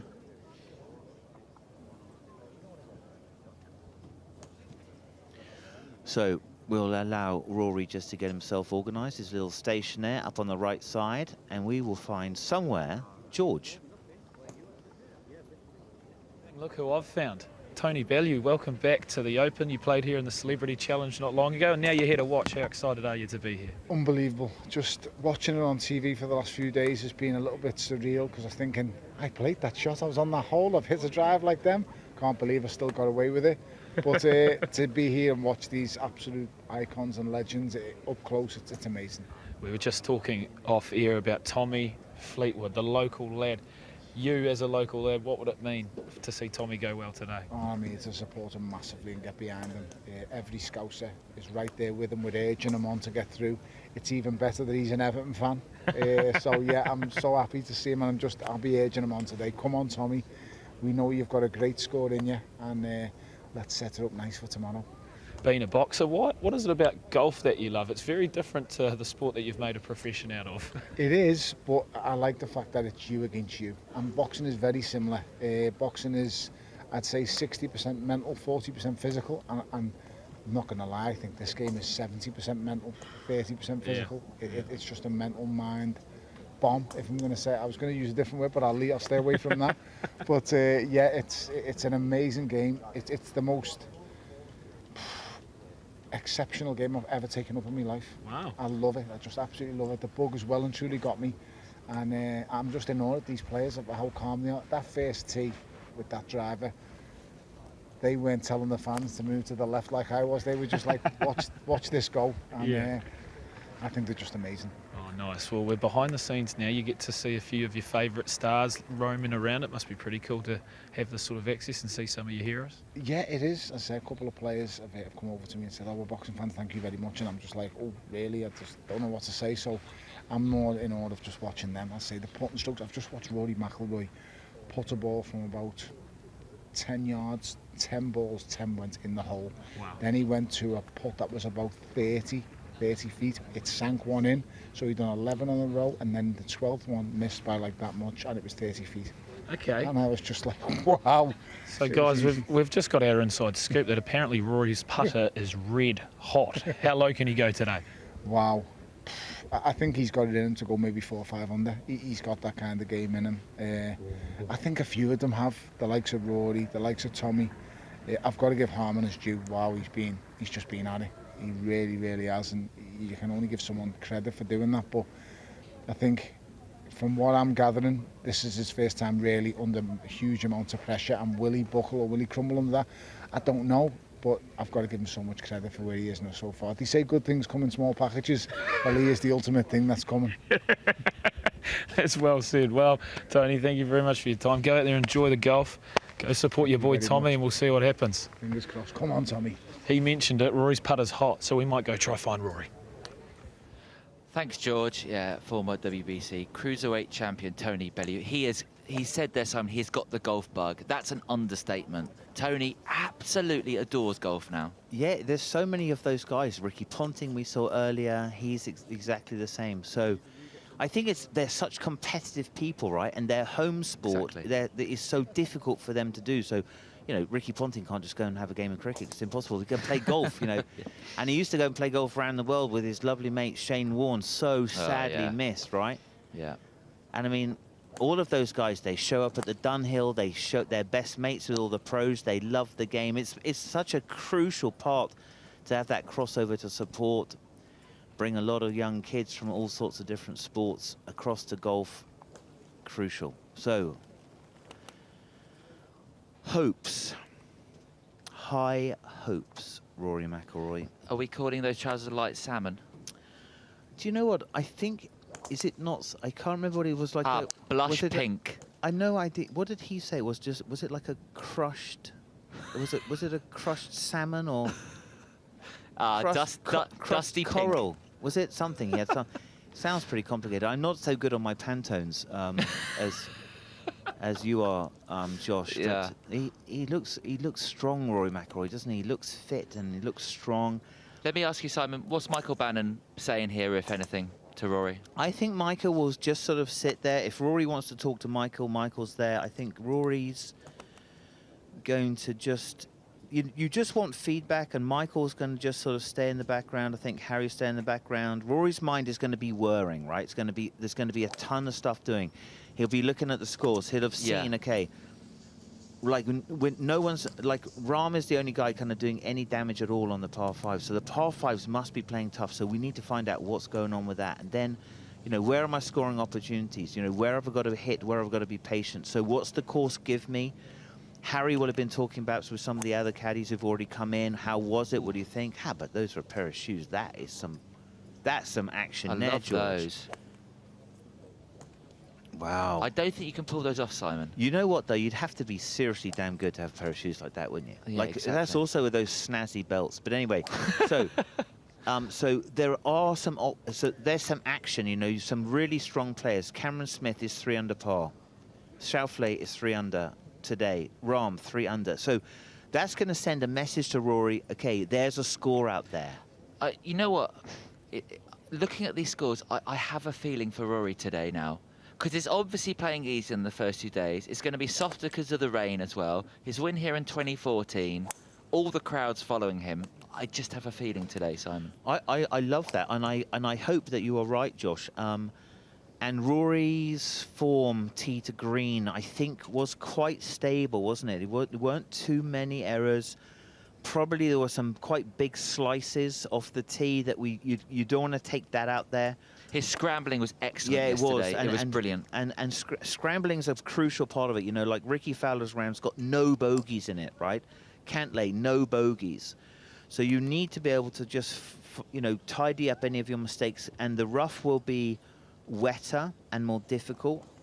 And look at those, just like that's 180 there, isn't it? Just to-dum, to-dum, to-dum. We were talking about driver earlier. These conditions now play into Rory's hands as well. Well, I'll tell you what, Rory McIlroy loves the golf course when he can bully it with his tee shots, right? And so he needs the well, let's think he might have 12 he might have 11 drivers out there, and he needs to whack them straight down the middle of the fairway and miss those fairway traps, because the fairway traps are an auto bogey.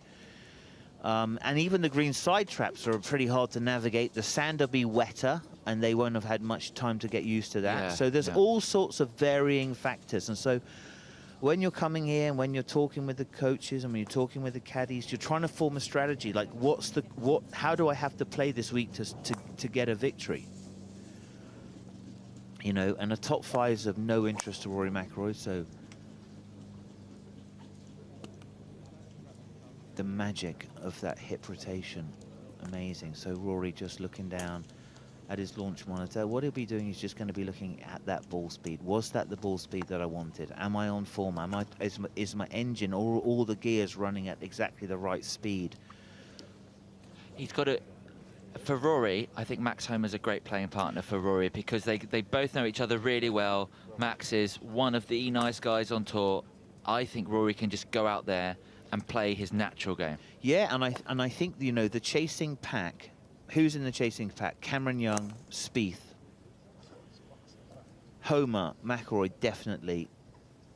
And so those guys, maybe even down to Stenson and Wyndham, and they could get a buzz going. Yeah. They could be the peloton and kind of drive each other forward to chase down this rogue leader who suddenly, out of nowhere, escaped. He's escaped from the peloton, and now he's 5 ahead. And that's the danger. It's like the guy who's the runner who just kind of does you the times. He's just gone. Rory McIlroy starting to go through a little bit more full swings now. You can see how linear the shots are. They're just up and down a frozen rope. Interesting, not said a word to Michael Bannon yet. No, he's quite comfortable, isn't he, Rory, here? Yeah, but you know what? Rory's just looking across there just to double check.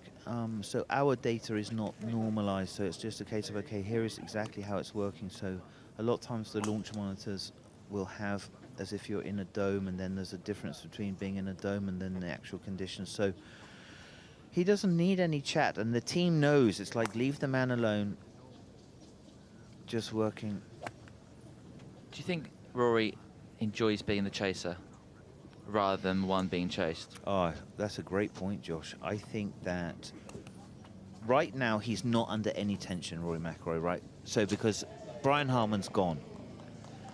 So then it's a case of, what is Rory going to do? And Rory's mind has to be in a better space than it was 4 months ago, when there was a lot of ripples on the pond between the warring golfing factions. And then we're hoping, like I'm hoping from the point of just loving watching golf tournaments, that the stitching, the fabric starts to go back together again, and we see the best players in the world compete against each other at the best tournaments in the world on the best courses in the world, right? And that it's in the world, it needs to be a bit more global. I would like some of this talent to move around the world a little bit, not so US based, but let's see. But for Rory, he was massively sort of, you know, consumed by the politics, and I think perhaps the politics maybe just gone onto a back burner for a little bit. Let's see how that all works out. And that maybe feels as though, wow, that's one more weight off his shoulders. So I was going to say, we spoke about Rickie Fowler and the win, Rickie Fowler's win in Detroit, taking the weight off his shoulders. I think last week in Scotland, I saw a more natural Rory McIlroy. I mean, those 2 shots on the 71st and the 72nd hole, that was, you know, legendary McIlroy. It was, and sort of, and showing that you're a bit of a wind specialist, right? For Rory McIlroy, we've looked at it and said, listen, Rory, remember when he played the Open, I don't really like hitting it. I don't really like the Open. I don't really like, yeah. I don't, you know, first comments, I don't really like links golf. I like to hit it high, I don't like to mess around with my swing. And probably maybe regretting that. It was a comments of a very young guy, just being naturally asked exactly what he thought. So maybe didn't learn the art of the politics yet. So a politician's answer. So, interesting, he's not doing presses as much anymore. Yeah, I think but that's helped. I think that's helped him. Yeah, but you know what? He's great with us, right? It's like, if he's got something to say, he'll be very quick to open the Open up, and he's very well behaved to the media. And maybe just feels like, guys, hey, just if you don't mind, just give me a little bit of a break here. But for Rory, I think it could be like just a little bit of a fresh space. It's not such a busy space in his head. He's got more focus to be just about him. And he's chasing, so I think it's a the very long answer to your question is, I think Rory McIlroy would like to be a lot closer to Harman than he is. But right now, at 9 behind, he's not under pressure. He's working for a long time here on wedges, Simon. Is this longer than usual for Rory? I think, you know what, I think Rory, this is tempo, isn't it? So maybe don't hit so many 5-irons, don't hit so many drivers, and work on these to control. You can see that's well undercooked, isn't it? Just Rory just clipping a few away, or maybe just feels as though with the way the turf is, I just need to hit a few more wedges. You know what you're looking at is you're kind of, if you think of a bell curve, right? The hard shots are the driver and your lobbers, right? Because they require the best timing. So don't really hit that many 5, 6, and 7 irons, because you can kind of hit those. So if you can drive it well, and you can hit your wedges. Those are the two kind of key skills that you need to take out, because an 8-iron's kind of a hybrid of both. So I think that's why he's working a bit in this this type of way. I think he will hit quite a few drivers, because that will be the key club. He could destroy the golf course today if he drives it at absolutely 99 percentile of his capability. John Rahm, 3 under par, talking about long drivers as well. He's 3 under through his first 10 holes, the Spaniard. Yeah, and he was fiery, wasn't he? Oh, was he? He really kind of came in hot. He didn't show up, I think, on Monday. He's been working kind of off-piste here with Dave Phillips. That's his coach from the Titleist Performance Institute. Long time coach. So Dave Phillips kind of, you know, taking him through his pieces, just working on the game. You mentioned tempo there. It does look like Rory's got a lovely tempo here. Oh yeah, I mean, he just if you take a completely non-golfer and you say, okay, what's golf look like? Oh, that's interesting. Jordan Spieth. You know, if you look at the top 10 players and you say, okay, who am I really thinking of here? You've got to take an eye down to Jason Day and Jordan Spieth as the guys who are like, wow, dangerous. I tell you what, if you're a fan, if you are listening to this and you're near the course, come to the range, because this is a spectacle now for the next 30, 40 minutes. Yeah, this is the most interesting part of the golf course right now. So we've got some superstars coming out. So obviously the last group, that is going to be Fleetwood and Harman. That's at 3:30. Then Minwoo Lee, Aussie star, young Aussie star, rising, amazing, 3:20. He's with Sepp Straka from Austria, who's very recently had a big victory. Yeah, John Deere. Shubs is out with Jason Day. So that's a great group. Adrian from Spain, amazing. And Emiliano Grillo, both, you know, that kind of Latin blood, amazing hands. So Rory McIlroy's just really working through some wedges there.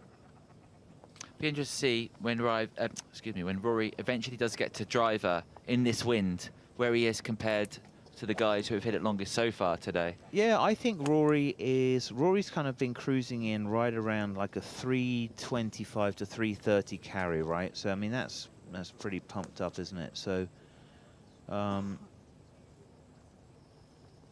just working with some different launches there.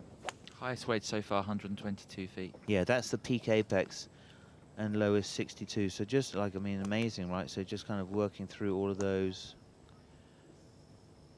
All the fans as well now behind Rory. Well, it's the Pied Piper, right? This is the hottest part of the golf course. I mean, like, the two most interesting guys, or two of the most interesting guys, have just arrived. You never know, they might be watching Matt Southgate there on the end. In the blue. And then obviously there's Matt Southgate up the corner. So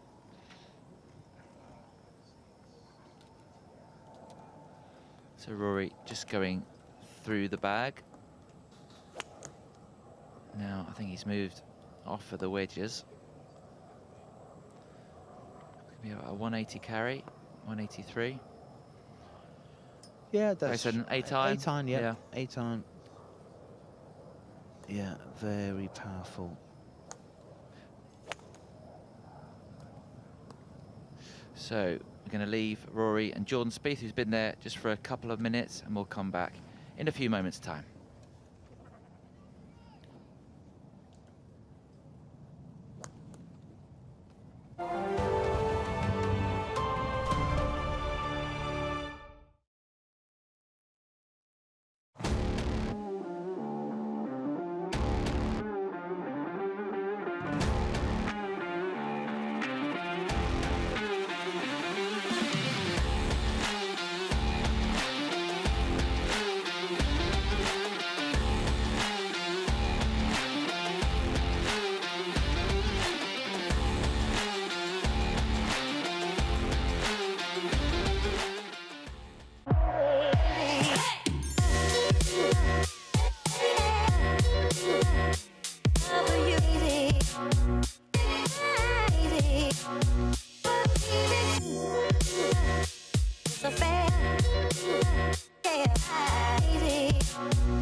Welcome back to Live at the Range on this Saturday afternoon. We're just starting to get the main guys onto the range, and the biggest of them all this week anyway, Rory McIlroy. He's been here for about 10, 12 minutes, just going through the wedges. Now just heading to the mid-irons. Harry Diamond there, Michael Bannon, his caddy, his coach, just behind there, watching on. Rain has stopped, thankfully. It was pretty heavy early this morning, and you can't quite see, but Jordan Spieth is in the bay next to Rory. No chat as well between the two, but this is business now. Yeah, I think they're so familiar. They're such good friends. Everyone knows that this is not the time for the idle chat. There is a chance, if the next 5 hours go well, to win the Open. And these guys will have to do something today. They cannot sit back and rely on Harman reversing, because he may not do that. So the hunt is on. You know, John Rahm has now got himself to 2 under par. He is 4 under par today. There's 7 to go. There's no signal that Brian Harman is going to give this up. He's played brilliant the last few weeks as well. Yeah. And his major record's pretty decent as well. Yeah, I think that, okay, it's difficult. He's won 2 times in the States, right? But he's a medium hitter who's kept out there. I mean, there's a lot of fight in Brian Harman. And so, you know, and we were saying, like, if he shoots 3 under and gets to 13, right? Gets to 13, Rory's 12 back right now. I mean, and there's 36 to go. So the guys have to get their skates on. It's great to see. John Rahm is just on 3 birdies in a row. He's birdied the 9th, that's the par 3, and he's birdied 10 and 11. So he's making a move. So 4 under so far by 4 or 5 different of the players, and the key ones too, right? So the cream is starting to rise. Only 4 birdies on 9 today, that par 3. That is a brutal par 3, yeah, 9. It is. I think that and 9 and 13. Yeah, 13. Right? I mean, amazing hole. So we're on a par 71 for this Open, but an amazing finish, right? Because you've got the par 5, 15, 16's the par 4, 17 is the new little par 3, and then a par 5 to finish. So you have got the chance for some major dynamics, right? There can be a lot of action on those last 4 holes. Pins at the front on 17 today as well. Yeah, which is that's a naughty little pin. with a downwind, and there is wind. So I mean, if we see the flags at the top of the driving range from the shot out, you're going to see that if we pull back and have a look.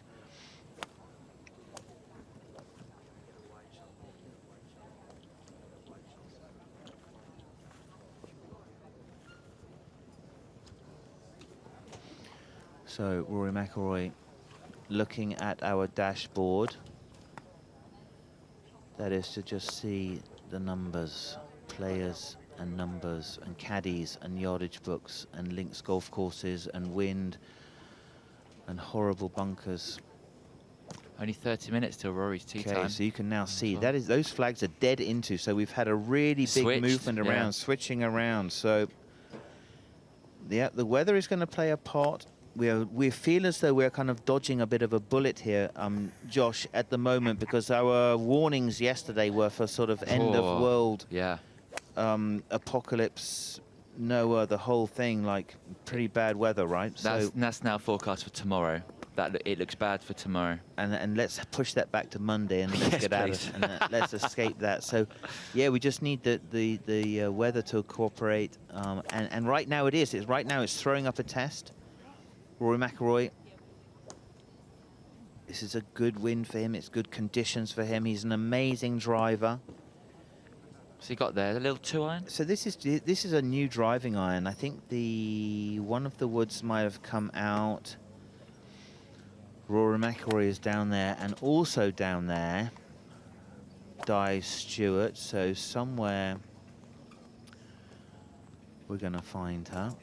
Jordan Spieth, Cameron McCormack, Rory McIlroy, Michael Bannon. Just cruising it out. So I think we can find Di. Can we all wave? Is the Di Stewart fan club up there? Oh. Yes, there they all are. They're all cheering And on my Kev, our ear. cameraman, as well.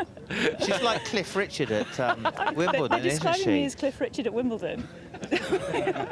Are you? Simon, thank you. Do we have any Rory fans here? Oh, that's good. Any Jordan Spieth fans as well? Yeah. There's a few as well. Oh, great stuff. We only rehearsed that 4 times, Simon. No, it's really good to have the crowd here, and some people have travelled from far and wide. As we keep reiterating on Live at the Range, this is one of the best views in golf to pick up some real top tips. I mean, literally, you've got Rory McIlroy and Jordan Spieth just there, who are out in about half an hour's time. They're off. Rory's playing with Max Homer, 2:35. Hello, where have you come from? Just across the way, Liverpool. Just travelled. You've travelled locally. Royal Liverpool Golf Club. Have you played here before? Many years ago, in the 80s. Yeah. Good stuff. Are you here? Are you related to anybody or? No, I've been chatting to this lovely family here. Oh, and, great. You're on your own? Yep, working for TV. Oh, okay. Yeah. Great stuff. So you do have some friends, though. Big family of friends in the TV compound. Yeah. Oh, excellent stuff. Excellent. Hello. Where have you come from? Where have you travelled from? Rotherham. Yeah. Just checking where you live. Great stuff. Yeah. And who are you supporting? Mr. McIlroy. What is it about Rory McIlroy that you love so much? Just watching him hit golf balls, it's just different level, completely different level. Can you hear the sound from here? It just makes me realise how bad I am at golf. What do you play off? I'm off scratch. Oh my goodness, you're a great golfer then. Not Great really, golfer. compared to these guys. I know it's a different level, isn't it? Sorry, I'm in your way. He is 1 under, so the leaders are 10 under. Can he make some early birdies, do you think? Yeah, definitely. Yes. Yeah. Got to get off to a quick start. You're a golfer, are you? Yep, yeah. You bet you're a golfer too. Oh no, I'm a caddy. You're a caddy. I'm a professional caddy for my little boy. Do you know what? That's amazing. I'm a professional caddy for my daughter as well. It takes up a lot of our time, doesn't it? Do we get any rewards for it? You get off a log afterwards, don't you? Family time, fitness. It's a lot of fitness and a lot of negotiation, I find. Yeah, well done you. Where have you travelled from? Jersey, Channel Islands. Oh, Royal Jersey Golf Club. We had the junior captain here in the stand. Do you know him? Don't know him, no. Right, okay. Well, Royal Jersey. I've played the golf course. It's fabulous over there. So it's just a short flight. Yeah. So you're here at the Open. How many Opens have you been to? First one. What do you make of it so far? Well, I've only been here half an hour, but Right, just arrived. Wait, and you're from Jersey as well, yeah? Well, I'm from Liverpool originally, but I moved over to Jersey, yeah. Oh, great. So this is amazing golfing territory, isn't it? Marvellous here, yeah. Great We're closer to Birkdale, where we live. I can definitely tell that you're from this area. Yeah, you've got a brilliant accent. I love it. Hello, where are you from? We're from Bradford. You're from Bradford. What's this view like? We're probably, I don't know, 40 metres away from Rory McIlroy. Yeah, you can't get any better, really. No, do we like the trousers? They're lovely, yeah. How would you describe the colour? Peach pink, was it? Peach. Would you go peach or blush pink? Oh, I'd go peach, definitely. Yeah, peach. You're going peach. And yeah, confident men wear peach. Yeah. Yeah, great I've stuff. got some. Do you think you've got some as well? Oh, marvellous. Can he get some birdies early doors, Rory McIlroy? Definitely. Yeah, I think so. What did you make of Brian Harman's score, 65 yesterday? Yeah, solid. Really good. Yeah. To finish with an eagle. Have you ever finished your rounds with an eagle? Do you play golf? I do, yeah. Yeah. Nah, normally pints. Normally, yes.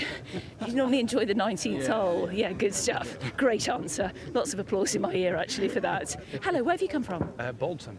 Bolton's not too far. Manchester, yeah. Great stuff. So where have you been on the course today? Oh, just everywhere, really. Just having a little bit of a walk around. Come to see Rory, warm up, and hopefully Tommy a little bit, and it'll be fingers crossed. It was hard. Tommy in his interview last night said it was really tough to make some birdies out there yesterday, wasn't it? Yeah, really hard. Yeah, absolutely. But today's a different day. It is. He's 5 under par. He's 5 off the lead. Do you think he should go chasing those birdies? I think he's probably trying to play smart, but yeah, you got to have that confidence. Yeah, you've got to play smart around this golf course, otherwise it eats you up. Did you see any of the 9s on 18 yesterday? We saw a couple. No, but I saw it. I saw it on my phone, so it yeah. looked painful. Yes, if you get in one of those bunkers, yeah. Thanks for speaking to us. You're looking at who are you looking at, Rory or Jordan Spieth? Rory all day long. What do you like about his swing? It's just how hard he hits it. He hits it very, very hard. It's incredible, isn't it? It's incredible. Are you picking up any little nuggets of information? Not really. Are you just in awe? Yeah. Okay, so how far down the leaderboard do you think we can go? 10 under. Can we go down to like 3, 2 under? Can we go to 1 under? 36 holes to play. It all depends. If Harman struggles today, he brings everyone back in. Yeah, but 2 holes, he could drop 4 shots. You never know in major championships, do you? You know, if Harman has a couple of double bogeys, not that we're wanting him to do that, then the whole pack are in contention, aren't they? Yeah, absolutely. Yeah. Do you play golf? Yes, I do, but not like this. No. Well, that's why you sat here, isn't it? Yeah. Yeah, hoping a bit will rub off, but it probably won't. But you look like a good golfer. You do. Where do you play your golf? In Perth, in Australia. Do you? You're from Australia. Have you travelled over? Yep. Just for the Open Championship? Oh my God! I'm going to perch on here. So you've travelled over, and how many days are you here for? I've been here for 2 weeks. I'm going home tomorrow. Great. But I've played at Birkdale and Lytham and in Wales. It's been wonderful. What did you make of Royal Birkdale, where they've got the Open Championship in 3 years' time? It was tough. It was wet and it was windy, but that's I guess the conditions you want to play links golf in. It was a lot of fun. Yeah. Most fun I think I've ever had on a course. Wonderful. Oh, great stuff. And where are you going to position yourself today on the course? Follow Rory if we can. Are you? Yeah. What about some of the grandstands? Do you have any of the grandstands in mind today to go to? Yeah, probably 17 if we can get a seat there, but it's going to be very busy, isn't it? So yeah, a bit of a queue. Challenge to get into the stand, yeah. But definitely worth going there because the view of the Dee Estuary is absolutely brilliant. Guys, my director's asking if we could do a big wave to the camera right down at the end and a bit of a cheer. So after 3, 1, 2, 3. Yay! It's a bit half-hearted. 1, 2, 3. 1, 2, 3. There we go. Great stuff. Brilliant. Thanks, guys. Thank you. Thanks, back to you. Thanks, Di. So, you know what's interesting there, looking at all the fans? Just mesmerised by Rory. Just staring at Rory. No, but I do think, though, that Rory's swing, it captures you, doesn't it? Other people talk about Rory's swing, like Tiger's talks about his swing and says, I think that Charlie Woods should copy Tiger Woods because his swing's better. Should copy Rory because his swing's better than mine. It's the balance. So pulling out to the wide shot, flags moving. Oh, here we go. Heading to the tee. He is the next out. Matt Jordan with Stuart Sink at 2:05. That's in 1 minute.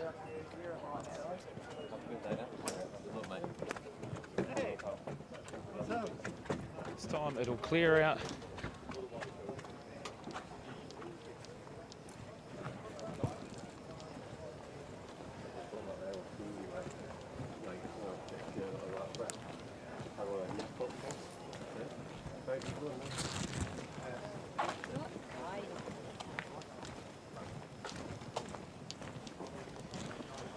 Yeah, a nervous walk, leaving it to the very, very last minute. I think the palms will be slightly sweaty. No, it's really, it's hard. It's proper security guard there. Love his hair. That's security amazing, guard. right? So Fantastic. now the amazing walk up and over. They're pretty quiet because there's a tee right there, third tee. You see him just look at that little quote from Jordan Spieth there as he's going up. Yeah, you're looking for an inspiration, right? So I think he does need to get on. It is right now. He's off at 2:05. It's 2:05 right now, so he's going to be just coming down to join Stuart Sink. I mean, that is the stuff of dreams for Matt Jordan, being in the Open Championship, playing the weekend at his home club, across the road from where he grew up. It's the stuff of dreams. It is, though. The Open is dreams. It's history.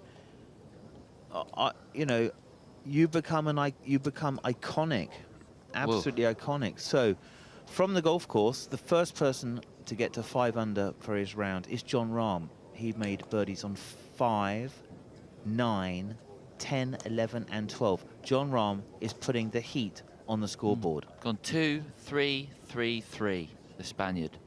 Wow, this is interesting. And he's got 2 par 5s to come as well, John Rahm. And then Harman is going to be going, oh, well, thank goodness Rahm, Rory and the like aren't right here. And then what have they done? They've moved towards him. So, I mean, there's only one intention. Hideki making a good move. There's action. There's action on the leaderboard. Guys are working up. What's interesting is that Rory's obviously going to see that Rahm's playing well. And if he's going well, if John can play well, I'm as good as him. There's a good score out there. I think that the pack could get a scent of Harman and try to really get some momentum amongst all of them. So all the Rahm birdies probably show Rory what's out there. Rory is going to be heading out with Max Homa. That's good company at 2:25. That's in 20 minutes. There's Max Homa. Just going through. Mark Blackburn, the coach, in the Titleist hat, and the graphic just with the camera recording the action just to verify that the move is good. Homer. What have we got, boss? Interesting, isn't it? Just to catch the feeling. So, last minute communication. Rory McIlroy telling Rickie Fowler, well done, Rickie. Max will soon be following.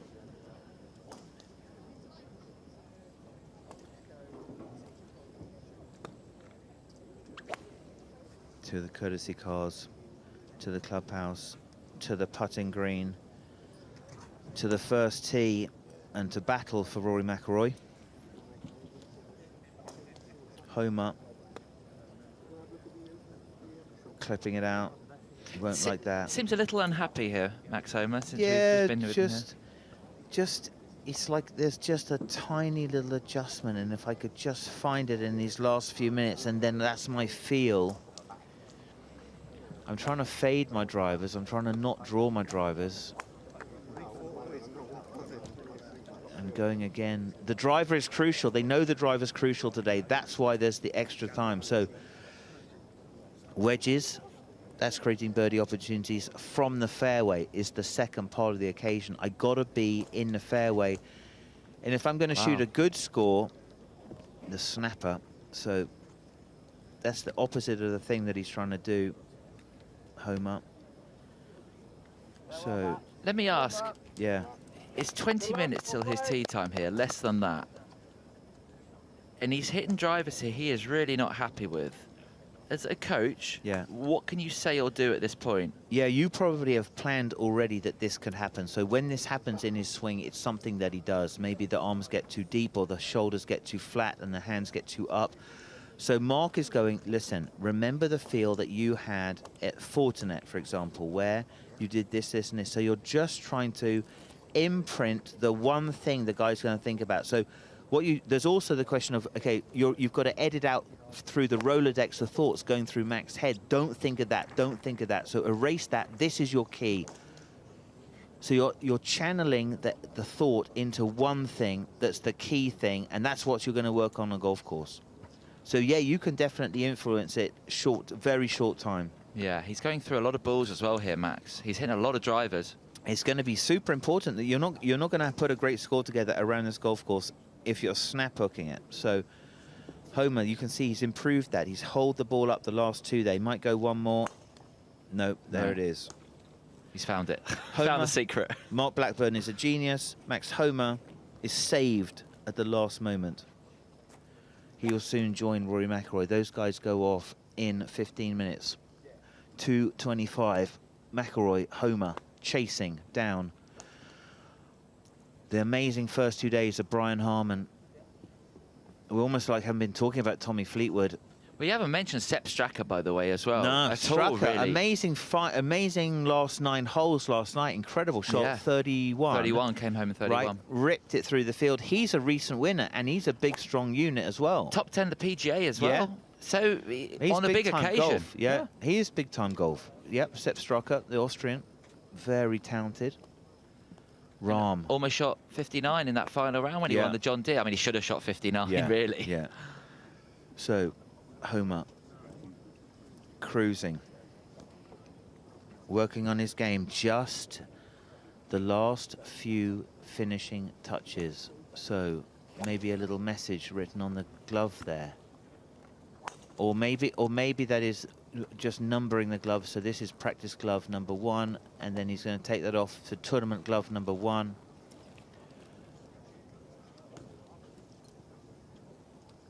Here we go.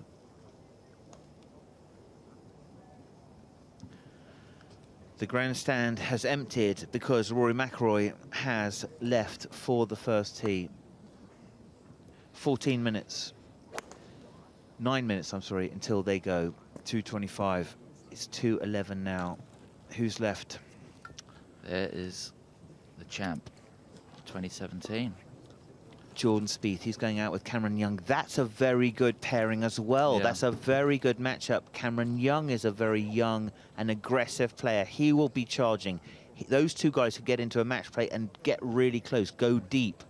Jordan had a strange round yesterday. Like, played well the front 9 and the back 9. He was all over the. He shot an amazing level par round in the thing which is amazing for Spieth is that's nothing weird for him, right? You know, you've got guys who literally never miss a shot, right?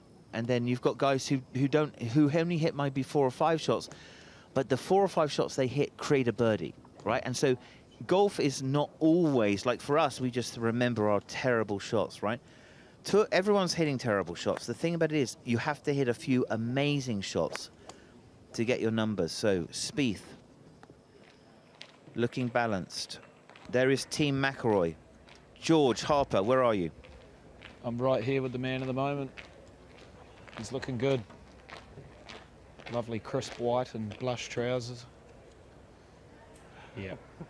Yep. He liked a bit of that. Let's go see him putt. Let's go see him get in the zone. McIlroy to the putting green. Sorry, George, to join Kenyon, who's waiting for him.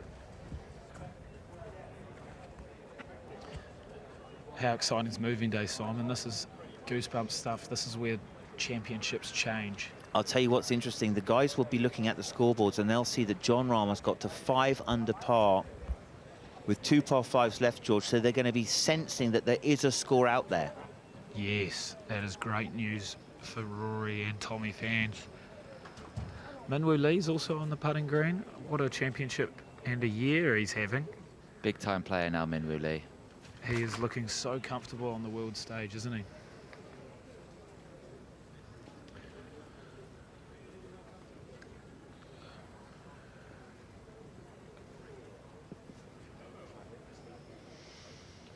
Wow. Look at the ants. The ants of the crowd. They know where they're going for their daily dosage of Rory McIlroy. Yeah, it's amazing. You can get so close to your heroes. You can see the fans there all just now, so they've just realised Rory's there. Gobsmacked. Gobsmacked. So, look Rory how empty the McIlroy putting and green his is, Simon. fans. It's just him. Pretty much looks like it's just him alone. He's got this whole place to himself. Wow. Just how he wants it. That's a great shot there. Just how he wants it. So, McIlroy, we saw him earlier doing his drills. This is all now just about the speed, and it's actually also just about passing the time. Don't sit around and get tight. Keep walking, keep moving, keep tuning in your feels. So interesting to see. Will Rory McIlroy's putter open up and allow him to shoot one of the dynamic rounds of the year? A 64 would be amazing, Joshua. Oh, 64. But the thing is, though, that's out there. That is not beyond the realms of possibility for Rory today. Seeing Rahm at 5 under through 13 with 2 par 5s to come, Rory's going to think, OK, if he's shooting that. Yeah, well, not with those putts. Rory McIlroy, what's up with that? Those were like 2 wides. What's the atmosphere down Where's there? Ponting? We need an umpire. What's the atmosphere down like there, George? The atmosphere is certainly lifted. As you said, people have started seeing Rory and they know it's his time. And you mentioned those scores and the numbers that have been posted. Ever since this morning, this is the first time I've kind of stood in a high spot and felt the wind has definitely picked up. So hopefully it doesn't pick up too much more, and there is a score still out there for players like Rory.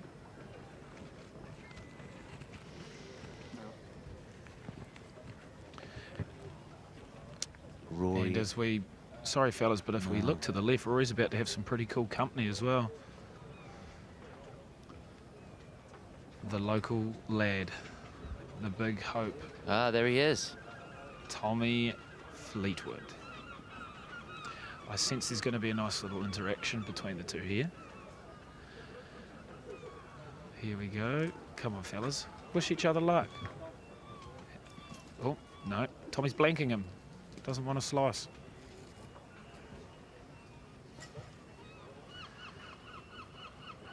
Matt Southgate, links specialist. Yeah, loves it. Loves his championship. Yeah, loves it. Rory McIlroy. There's Ian Finnis talking to Rory. Kenyon and Fleetwood go to find a quiet spot to get started on the Fleetwood warm-up for day 3 of the biggest tournament of his life so far. The Open at Royal Liverpool. He's 5 under par and he's 5 back of Brian Harman. Also a shout out to Matthew Southgate. Yeah. Having a great Open Championship. Enjoy seeing him play well on the big stage.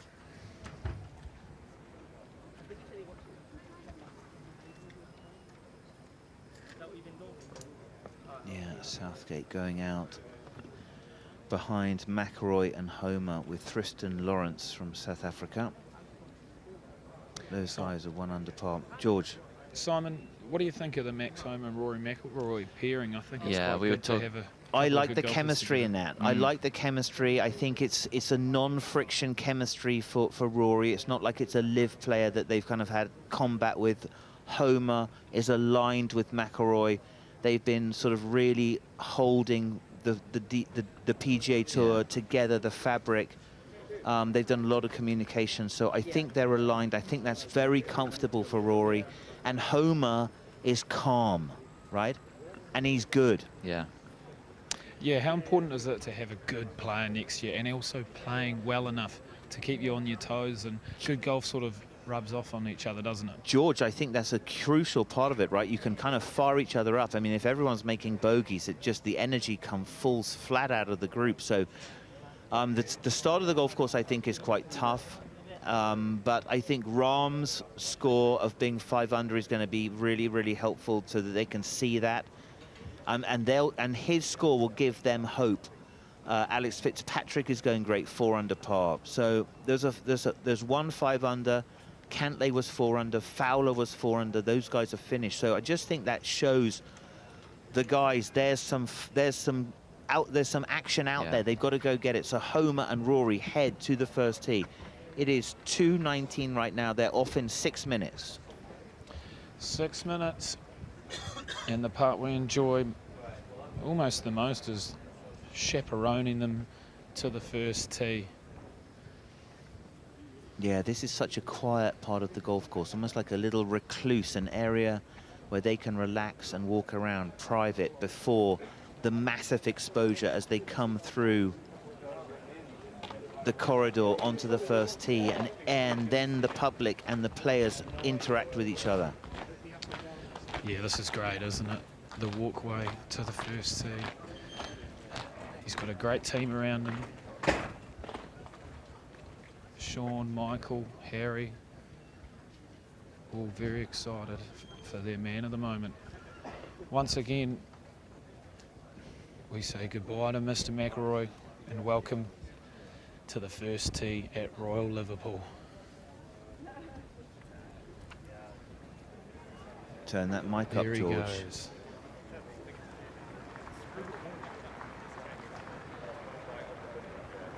I feel like moving days are the ones you remember when you look back at an Open Championship. When did the winner make their move? Come on, Rory, the cheers are starting once again. That was a huge cheer. That's a proper cheer, isn't it? Is this the day that he really stamps his authority? He's been quiet for his standards, no doubt about it, but we know he's got a low one in him. What do you think Rory shoots today, George?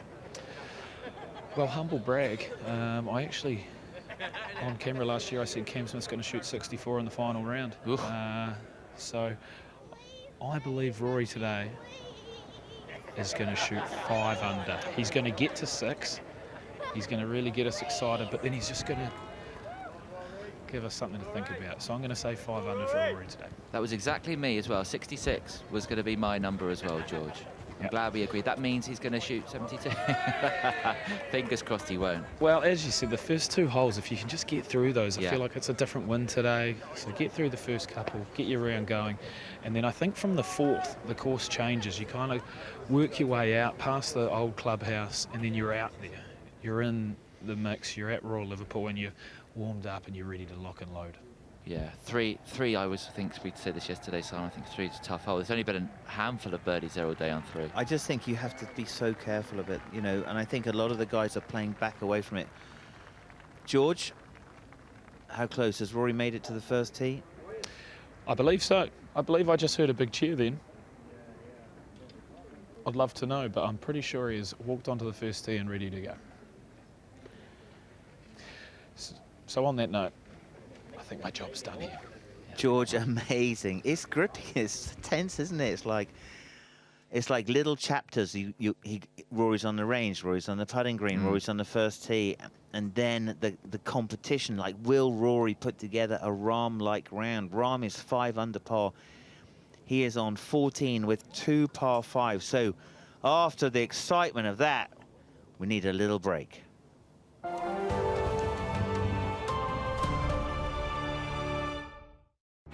Follow the 151st Open in unrivaled detail on theopen.com and the Open app. Go behind the scenes with Live at the Range from Monday to Sunday of Open Week. Yeah, that was flush. Track every shot hit at the championship and get real-time statistics with ShotView. Get minute-by-minute coverage on the go with Open Radio. Jumping up and down. It's an unbelievable bunker shot. Follow feature groups throughout each day of the championship and soak up all the action on the incredible 17th hole with the Par 3 channel. All streamed live on theopen.com and the Open app. Get closer to the Open wherever you are.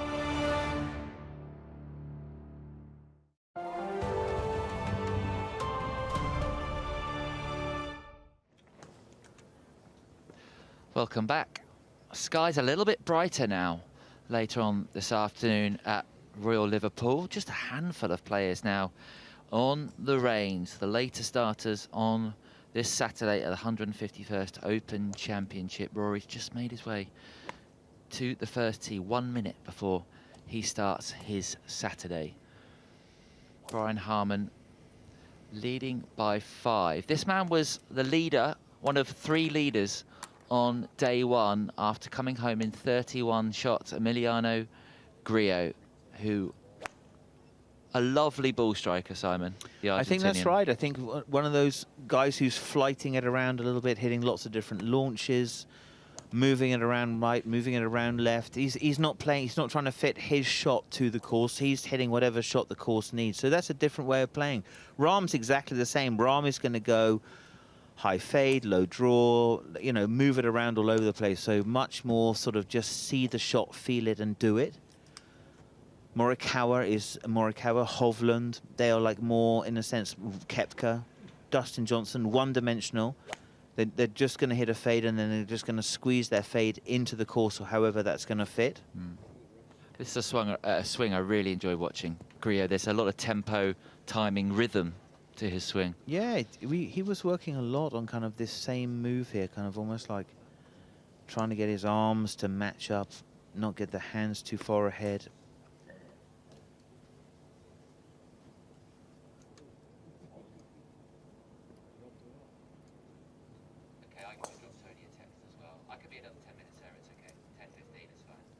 So this is probably just 7-iron. You can see just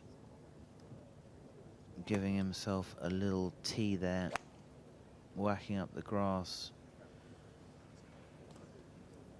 If you're... Oh, left. Everyone hates left.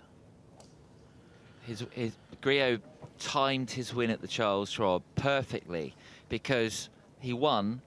It got him into the top 50 in the world on the day that the exemptions for this tournament happened. Amazing, isn't it? Yeah. Amazing. So Emiliano really trying to stay, like it looks like he's trying to stay in posture.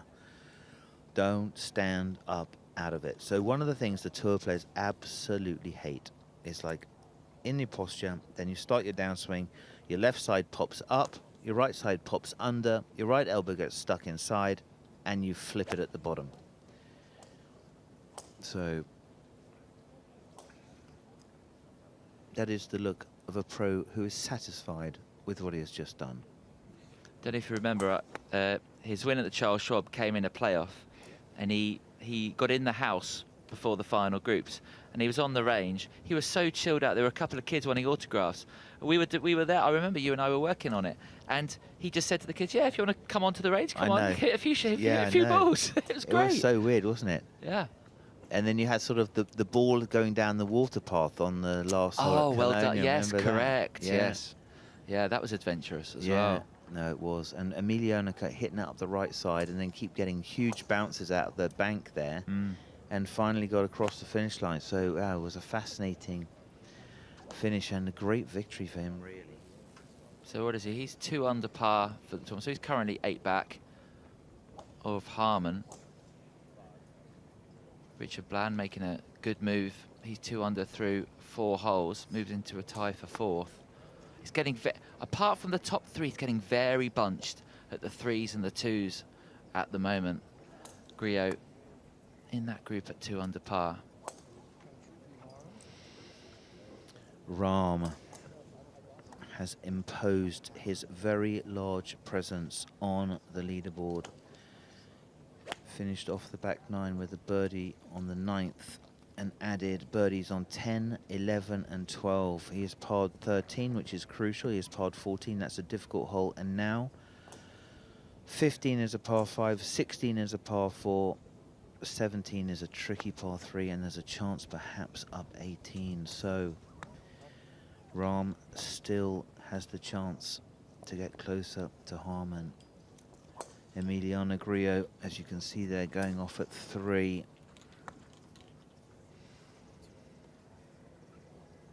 He's going to play with Adrian Atogi of Spain.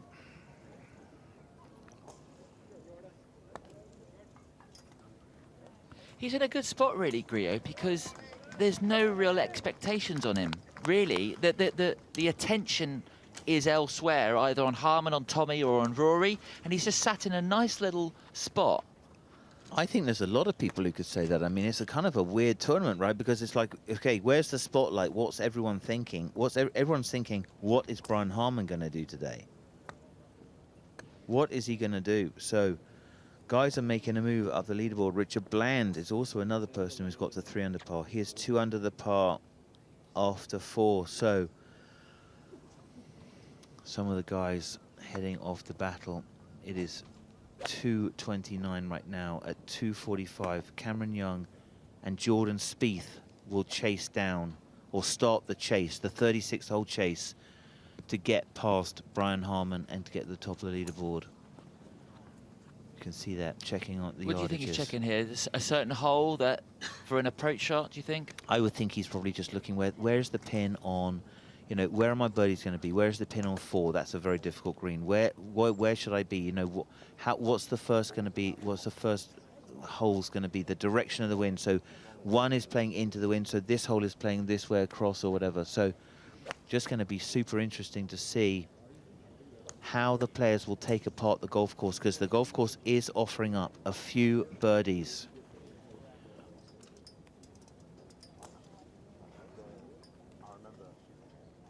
Emiliano triple checking the yardage book. His caddy will have put in today's pins. So where are the par 3s? What clubs will I need? What numbers do I need on the par 3s?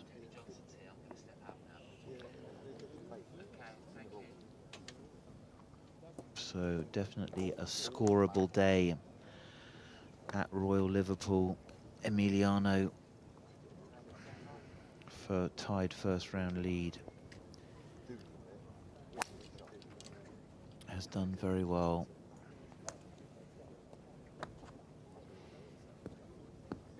Little club cleaner on the corner there of his pants. That's the new.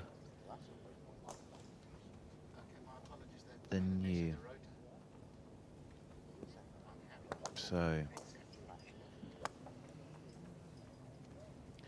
we will say goodbye to Josh Antman. Josh heading off to another task. The team up here bringing the magic to you. And welcome to Tony Johnson. Thank you, Mr. Holmes. Tony, how are you, mate? What have you been doing today? I have been doing slightly less than nothing. Watching TV, sitting in our green room, just talking a load of nonsense. Okay, so... Which is pretty exhausting. much normal status from Tony. Tony, day 3 of an Open. Oh. What are you thinking? So here you are, Emiliano Grillo, right? You are 2 under par. Yep. You got 36 holes. Brian Harman's 10 under par. What are you thinking? You are thinking, you know what? I have a good weekend. I should, and at the moment, very little wind. Scoring is good. I should shoot 2 5-unders, get to 12. And sit. And sit. You know, Brian Harman's got it to do. Yeah. He's leading an Open Championship. He finished early yesterday. He's had all of yesterday afternoon, all the evening, and all of today until about 4 o'clock to think about it. There's a lot of pressure, and, you know, there's no guarantees in the game of golf. No. You were a good front runner. When you were ahead, you could stay ahead. What's the skill? How did you manage the pressure? How did you manage the tension? Like, for that little thought in your head, not of like, oh, don't screw this up. How do you handle that? My goal was always to win by 10. If I got in front and I was 1 in front, I wanted to be 2, and then 3. And my dream was to win by 1 by 10. Never managed it, but I just wanted to put more space between me and the pack. Yeah, that's the way to do. Don't stop. Let's keep going. So there's a lot of tension, last moments of the chasing pack, and we will take a small break and come back in a few minutes to see our leaders as they head down here.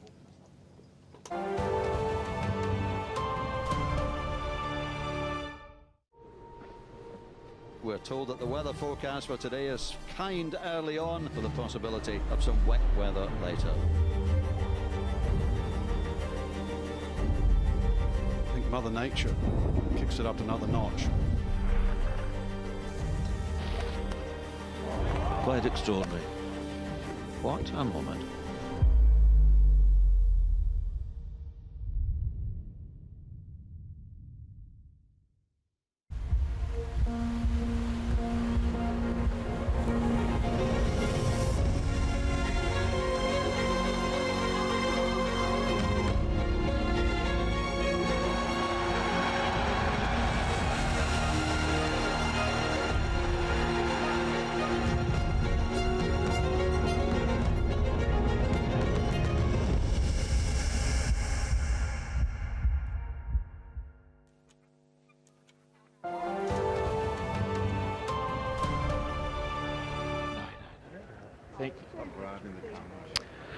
Good afternoon and welcome back to the personalised putting green of Jordan Spieth. He and only he has rights to this beautiful putting green. How cool is it to be literally right outside the clubhouse, so long and skinny, and a chance for the fans to get super duper close. Jordan Spieth sitting at 2 under par, tied 10th, and he tees off very, very shortly. And I'm not sure you just heard those cheers in the distance, but I've heard those cheers before. And that means that Rory McIlroy has just birdied the first hole. Absolutely fantastic stuff. Jordan Spieth put things together yesterday for an even par round. His front 9 was 3 under par, so he's got no problem starting hot. Just couldn't quite get it going on the back, but you would be one crazy sports fan if you counted this man out. An Open champion from Royal Birkdale, just down the road. Can he recreate some magical memories? Boy, his putting was quite simply magical on that final day.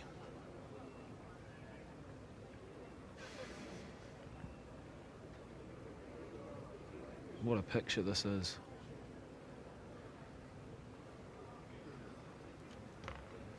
Just getting a feel for the greens. Last minute. A lot of these putts, they've practiced so much throughout the week, so they know where to go if they want a straight putt and just to dial it in. They know where to find those little left to righters, right to left.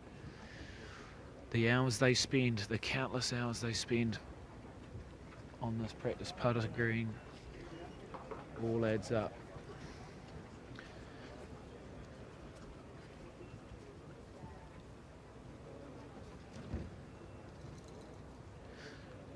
It's such a unique sport, unlike football or team sports where you warm up together, you run out of the tunnel together, all at the same time. This is so individual.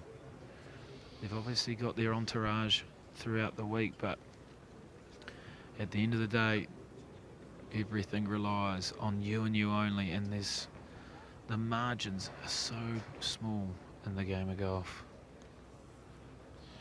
So true, George. It's you, your caddy, and the golf course.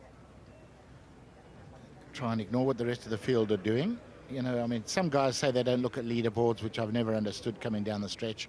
Really? You know, if you can't take the heat, don't go in the kitchen. And how do you know where you stand in relation to the field? But it can get very lonely out there when things go wrong, can't it? Absolutely. If you can't handle the heat, don't go in the kitchen. Couldn't have said it better.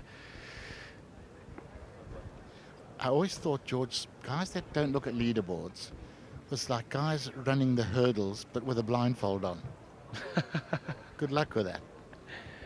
Yeah, and also you're doing really well not to see a leaderboard out here, so you're almost got to make an effort to avoid it at all costs, which I think it'd be quite a challenge on its own.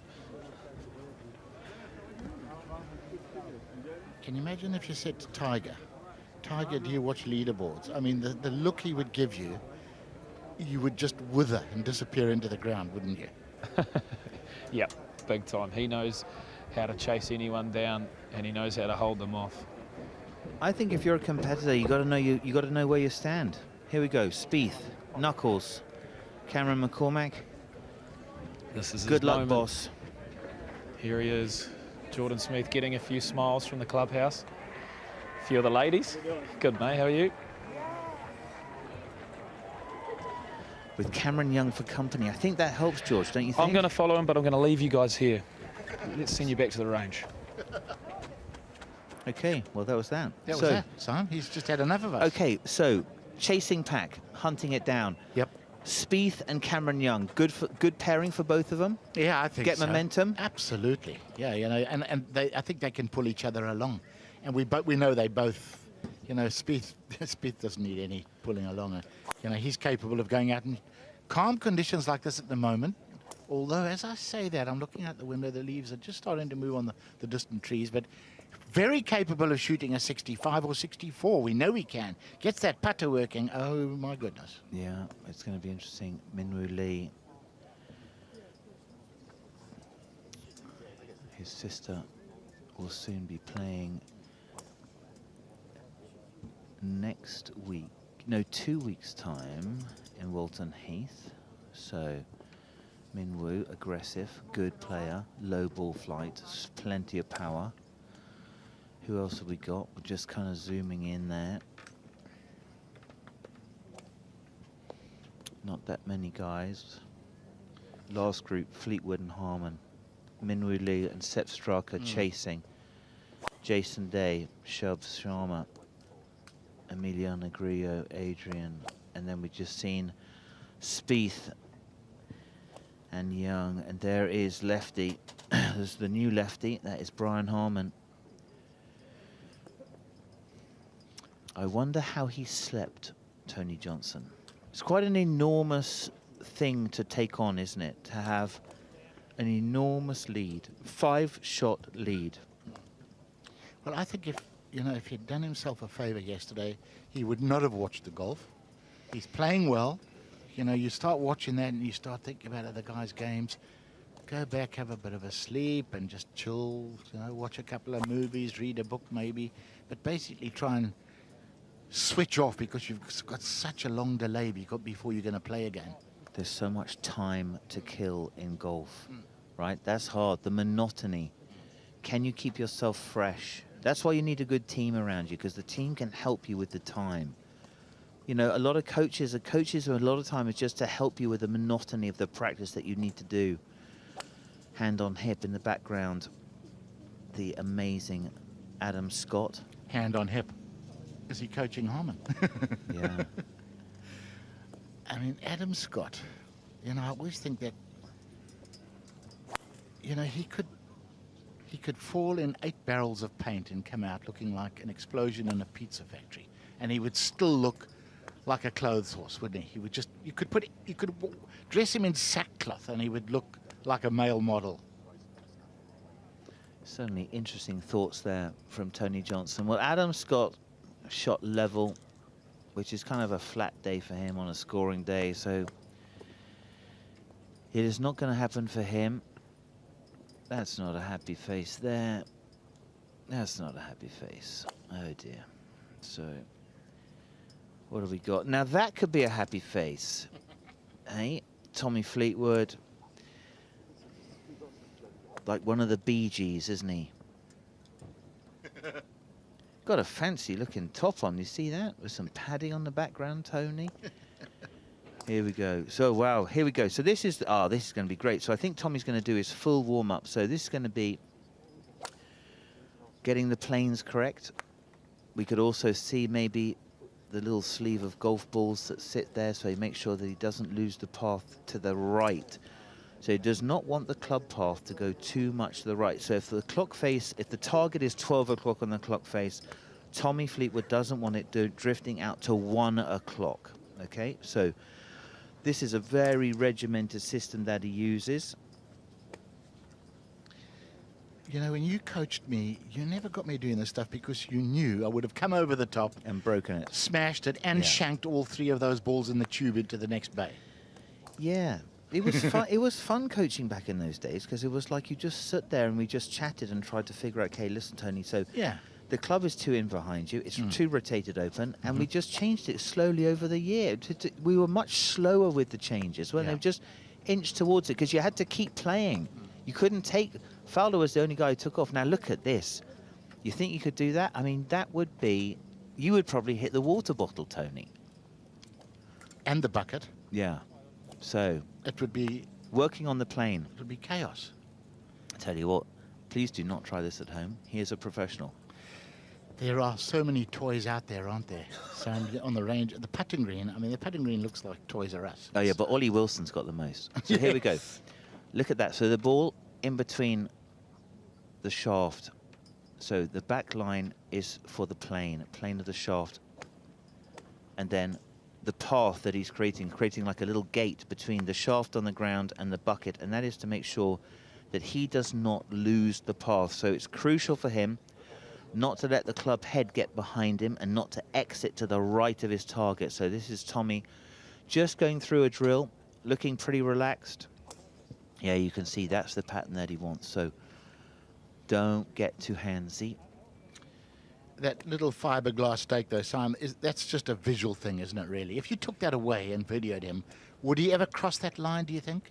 The tendency is that he swings it from the inside to the outside, and then he creates a curve on the ball, right? So what he's trying to do is to swing it like really path neutral, like dead on it, square face, and just take the curve out, just to control, obviously, you know, how to get into the pins. So trying to take some of the shape out of his shots, Tommy Fleetwood. He looks good, doesn't he? Looks superb. He looks good. Tempo, that sawn-off finish, the famous Fleetwood sawn-off finish. Hold there, that right arm, look, that's straight across his body there. And let's not forget, he's had 2 seconds in majors. Oh, yeah. 6 top 5s. Well, how about the one at Shinnecock where he lost to Brooks? He could easily have made that. That was just a tiny little millimetre away from putting the pressure on Brooks. So he's had the experience, and maybe that's the sort of the training that he needed. So Tommy Fleetwood, home wishes really on Tommy Fleetwood. He is 5 behind, amazingly, but in second place. John Rahm has added a further birdie. He's birdied the 15th hole, which is the par 5. He is now 6 under par for the day. Amazing. Fleetwood and Harman, they will be company. And here is their fireworks show. So we are recording all of the data. There it is. So they're just a little bit on different clubs. Maybe Harman. Well, that could be the same. I think Harman is probably a club shorter. So here we go. Be quite hard for Brian Harman today with the support that Tommy Fleetwood's going to have. You know, the British crowds are so golf knowledgeable and fair. I think he should be all right. So somewhere down there is George Harper. George. Hey guys, I've found a good friend, young Matt Fitzpatrick. G'day mate, how are you? Oh yeah, very good, very good. As you should be, a lovely 4 under par round at the Open Championship. That must feel pretty good. Yeah, absolutely. It was a good day.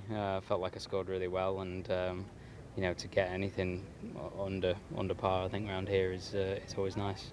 Seems like a nice afternoon for the Fitzpatrick's brothers. I'm sure you've heard that your brother's currently 3 under. That must satisfy you as well. Yeah, definitely. I'm really pleased for him. You know, hopefully he can carry that on and keep playing well. I think he's, you know, he's been playing well, obviously leading up to it, and you know, hopefully he can keep it going. We've seen your family all around trudging the fairways. How nice is it to have such a family atmosphere at this Open Championship? Yeah, it's great. It's great. You know, I think this is. I'll be honest. I do think this is one of the best venues I've been to for a while. And the golf course setup is fantastic, and you know, I think the crowds, I have to say, have been as good as I've seen for a long time. You know, I really think the atmosphere has been incredible. Apart from the 2 guys that heckled me yesterday. What was the banter like yesterday? Awful. Given what just happened before. All right, well, I'll go out there and find them for you. Go. You Thanks, go Tom. set up for tomorrow, and good luck. See you later. All right, so hecklers, look out, I'm coming for you. The Fitzpatrick brothers are on fire. It's moving day here at Royal Liverpool. They are, there it is. That's what they're fighting for, the claret jug, to become an icon in the game of golf. The Open. Tommy Fleetwood, will it happen for him? Tony, will it happen for him? You wouldn't bet against it, would you? No, I think that is right. I mean, I think that he is very well positioned. It is an enormous task. You know, the home support can help you, but it can also just turn the screws tighter on screws which are already pretty tight. You know, and I think his build-up during the season has been ideal. Yes, he missed the cut last week. You know what? Might have done him a favour. He might have just walked away, had a little a chill, a relax, got here earlier than he would have had a look at the course. But I had a feeling a couple of weeks ago, I said to Claire, his wife, I said to her, I have this overpowering feeling that it's Tommy's time. I think a lot of people have had that feeling, mind you. I'm no savant. I think on a golf course like this, it favours him. You know, you see him as someone who could be very comfortable to play all these little shots. So high hopes for Tommy Fleetwood. The drill is over. He's got the feel, and now just the shots he's going to need to go around the golf course. Brian Harman is working on ball position and aim. It's very difficult when the wind gets up and you keep putting the ball back and you keep aiming more and more right. So it's hard just to remind you so that when you get used to looking down at the ball, it's in the place you think it is. Harman looks brisk. He's got a little fiery temper, Tony. Oh. He can have a I wouldn't say like if you were sort of like the full volcano as far as temper, like a Krakatoa. His is more sort of a simmering of heat, but it is Do you It think? is, yeah. Do you think with it's small man syndrome with guys like us? And you know, we talk about Tommy's support. Absolutely no ill wishes for Brian Harman. He's played fantastically. If he wins it, anybody that wins an Open Championship is thoroughly deserving, and by all accounts, he's a really nice lad. So Yeah. all the best to him too. Yeah, his team is keeping him loose. That's a crucial part. Just keep you talking. If you're talking, you're thinking about the right things. You're not thinking about the wrong things. It's not what you used to say to me, Tony. For Pete's sakes, would you shut up and concentrate on your golf? But I was a motor mouth. Still am. Oh, we had fun. They were a long time ago, wasn't it? So, very interesting to see what Team Harman is going to do out on the golf course. Everyone wishing him well. I didn't realise that his caddy, Scott Tway, is Bob Tway's younger brother. I didn't know that. I only found that out this morning. Well, that's absolutely amazing info that you're bringing us. No, it's so interesting, isn't it? It's like, you know, you just, like, the love of the game, golfing families, right? You sounded so genuine when you said that. Not. Well, Simon. Here we go. So, Tommy. And we move. So, Bryson is back, munching on the protein bars. He has hit more balls than anyone else. We move past him. Christo Lamprecht, 202. He is going to win the Silver Amateur. He has already won the British Amateur. He's going to win the silver medal for being the leading amateur in the Open Championship. Congratulations. What a superstar from South Africa. We keep cruising. Here we go. The flag's moving a little bit on the driving range. The driving range staff. And in the camo, Min Woo Lee.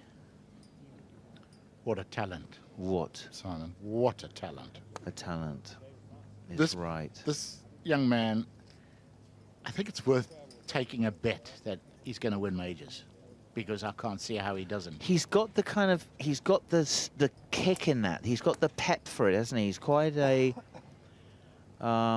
you know, he's quite a good performer. So I mean, I just think, and he's got the kind of the you know, that edge. He's got a little edge, winning edge, tough, mean. Been on DP World. Minji Lee, she's a star on LPGA. She's here somewhere. She's over here because she's going to be playing at the Ladies Open. That's going to be at Walton Heath, down by London. If you're interested in watching the top women in the game, and they are awesome, you want to head out to Walton Heath. I think that is in 2 weeks, because I think we go Seniors Open, Women's Open, right? Yes. Okay. Yep. So he won the US Junior title in 2016.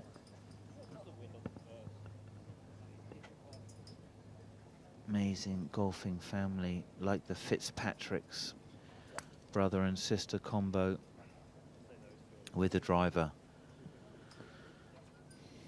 Let's see, it's going to have plenty of power on this.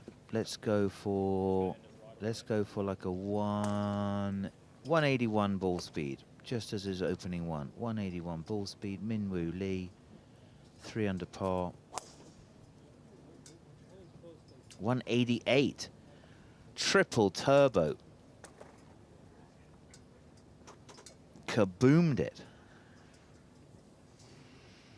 So he's played 2 Opens before Royal St George's in 2021. He missed the cut, but only just. And then he finished 21st last year in St Andrews. So let's have a look at this. Look at this easy power.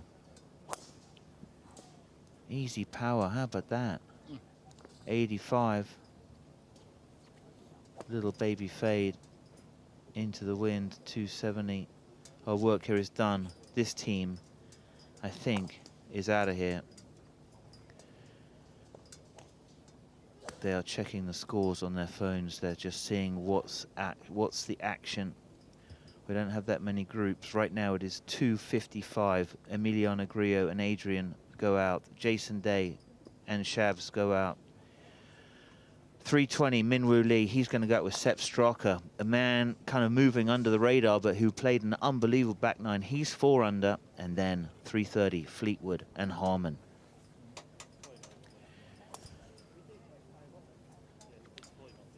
A few wedges, keeping loose, keeping the chat. Baby fade. So Minwoo picking out a number. There it is. So using one of our minions.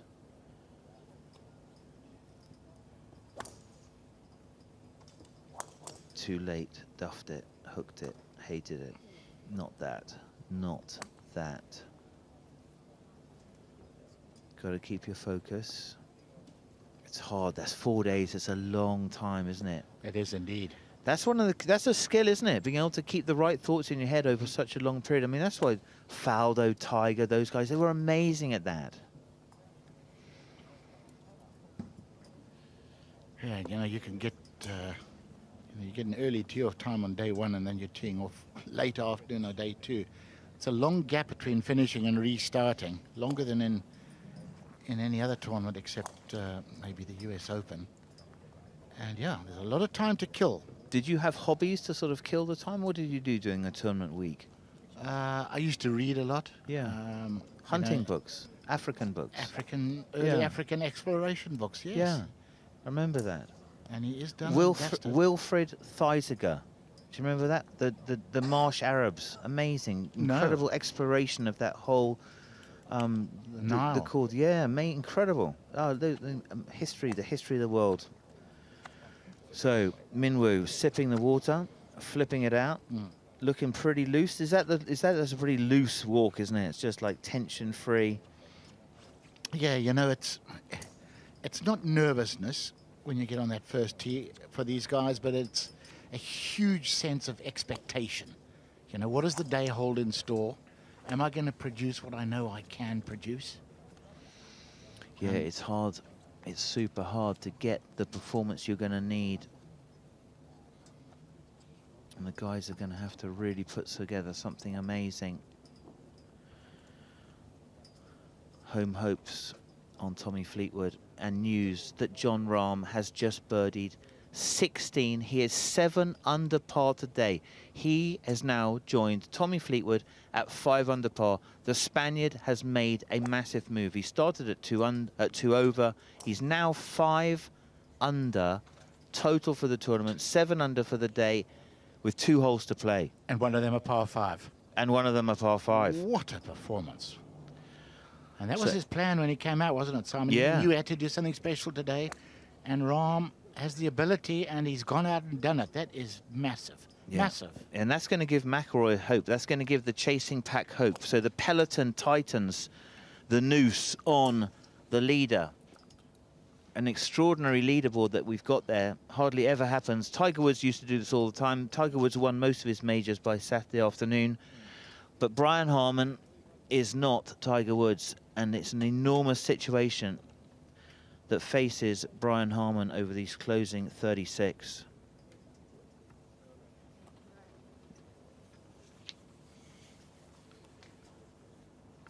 Just in their own little bubble.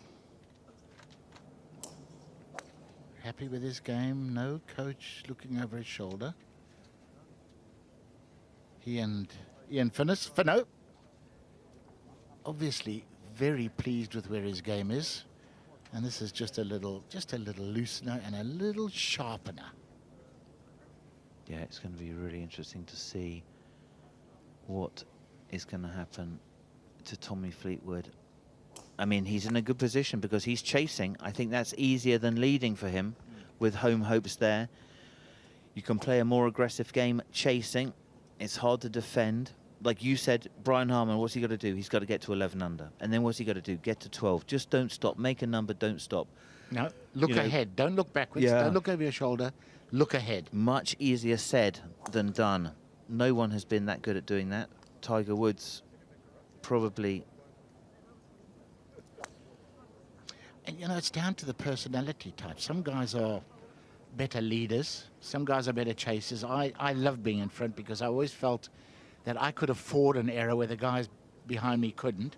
But I wasn't a great chaser because I used to just try way too hard. I used to push it and then start making mistakes. And then, yeah. But the other pack going to feel that? I mean, Harman's got everyone in a very difficult situation because he's got such distance between them, right? Let's suppose he shoots 3 under today. I mean, you know, he'll be 6 ahead of Rahm, right? I mean, that's going to be a really tough chase. So very, very interesting to see who's going to put the heat. Rory McIlroy fans will be delighted to hear that he birdied the first hole and parred the second. So Rory is 2 under. The chase is on. Who is going to catch Harman, or can he keep himself just that little bit ahead? Kind of final scenes here on the driving range. We're watching Tommy Fleetwood go through his routine. We saw him with his drill to start with. Now just kind of a free hit, kind of a linear hit at a target. Just working those little wind shots there. See that left arm just holding the face there. See dropping down the apex. That's the 60-footer. And now the big dog. And this is going to be a crucial club for anyone today. Got to drive the ball incredibly well today. Yeah, and you know what? These pot bunkers and the depth of rough. Wet rough, Tony. Wet rough. Wet rough. I mean, it does put pressure on you, and it can affect your ability to hit the ball straight. There's no question. You've almost got to be blinkered and pretend it's not there, but it takes a strong mind. Tommy has that. Calm, cool, and collected. And he's a good driver of the ball. I think that's going to be crucial. There are roars coming from the golf course. There is movement, there is action. Rahm is coming to the end of his round. Rory is making a move. If you're a Rory fan, you will be delighted to know that on the 3rd hole, Rory McIlroy holed a great putt, made a birdie. The birdie par, birdie dream start for Rory McIlroy, not what Brian Harman wanted to see. The space at the top becoming more claustrophobic for Brian Harman. Tommy Fleetwood has left to go back to the 1st hole and go fight against Brian Harman. So now heading out right now, 3:10, so that's in 7 minutes, is going to be Jason Day and Shubs. Minwoo has left, Sepp Straka has left, they've headed back up. Fleetwood has just left. Brian Harman, we saw him. He is the final guy on the driving range. The morning combatants have finished their round. We saw Adam Scott in the background. He has finished his round, and he is now trying to put together some finishing touches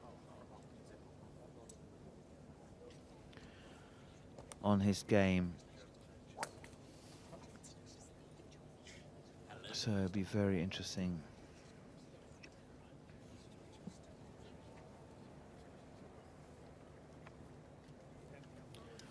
To see if the pack can squeeze the leader, the surprise leader, Tony. A good player, Brian Harman, a good links player, a medium hitter. Yep. But 10 under par with a 5-shot lead, we hadn't seen that coming. No, and I mean, he hasn't won for a long time, but he does have 2 wins under his belt on the PGA Tour, but he hasn't won for 6 years. Yeah, 2017, Wells Fargo, Yeah. and he's only won twice. I guess as a medium hitter, it is hard to get a result on a PGA Tour, right? I mean, there's probably only there are probably 3 events in a year where you feel as though you've got a chance, right? Absolutely. So I mean, his driving average is 292. Some of these guys, you know, they've got the ability to get it out there 350, 370 on a links course. Yeah. So this is made for him because you don't have to be a crusher around. No, flat hitter of the ball, and he's putted great, and he's had so many good par saves. So really going to be very interesting to see. So he is first against the field. He is plus 8.4 in strokes games putting, 264 feet of putts he has holed. That is why he has stretched the lead. I know.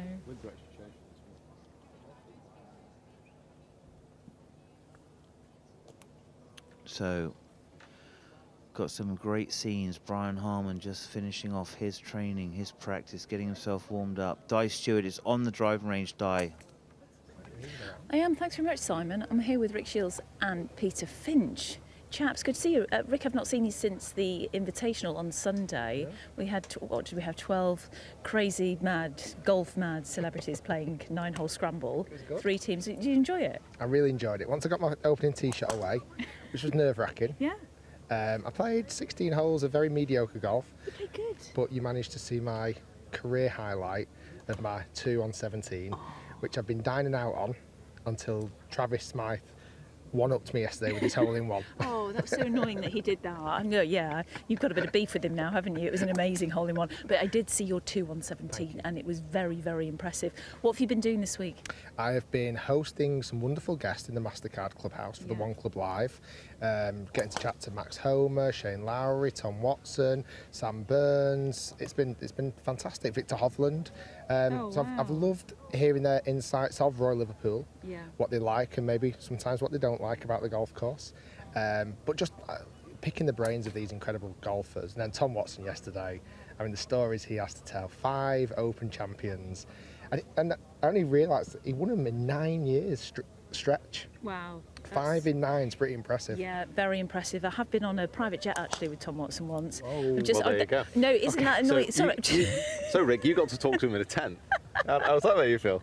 That sounds so ridiculous. But I have with a group of other people, and it was for work. And he was telling me about the 5 in 9. That's how I remember. I'm going to go now. Actually, I'm going to hand over the mic. I can't believe. You know when it's so annoying. We should be interviewing you. So Di, tell us about the time you were on a private jet with Tom Watson.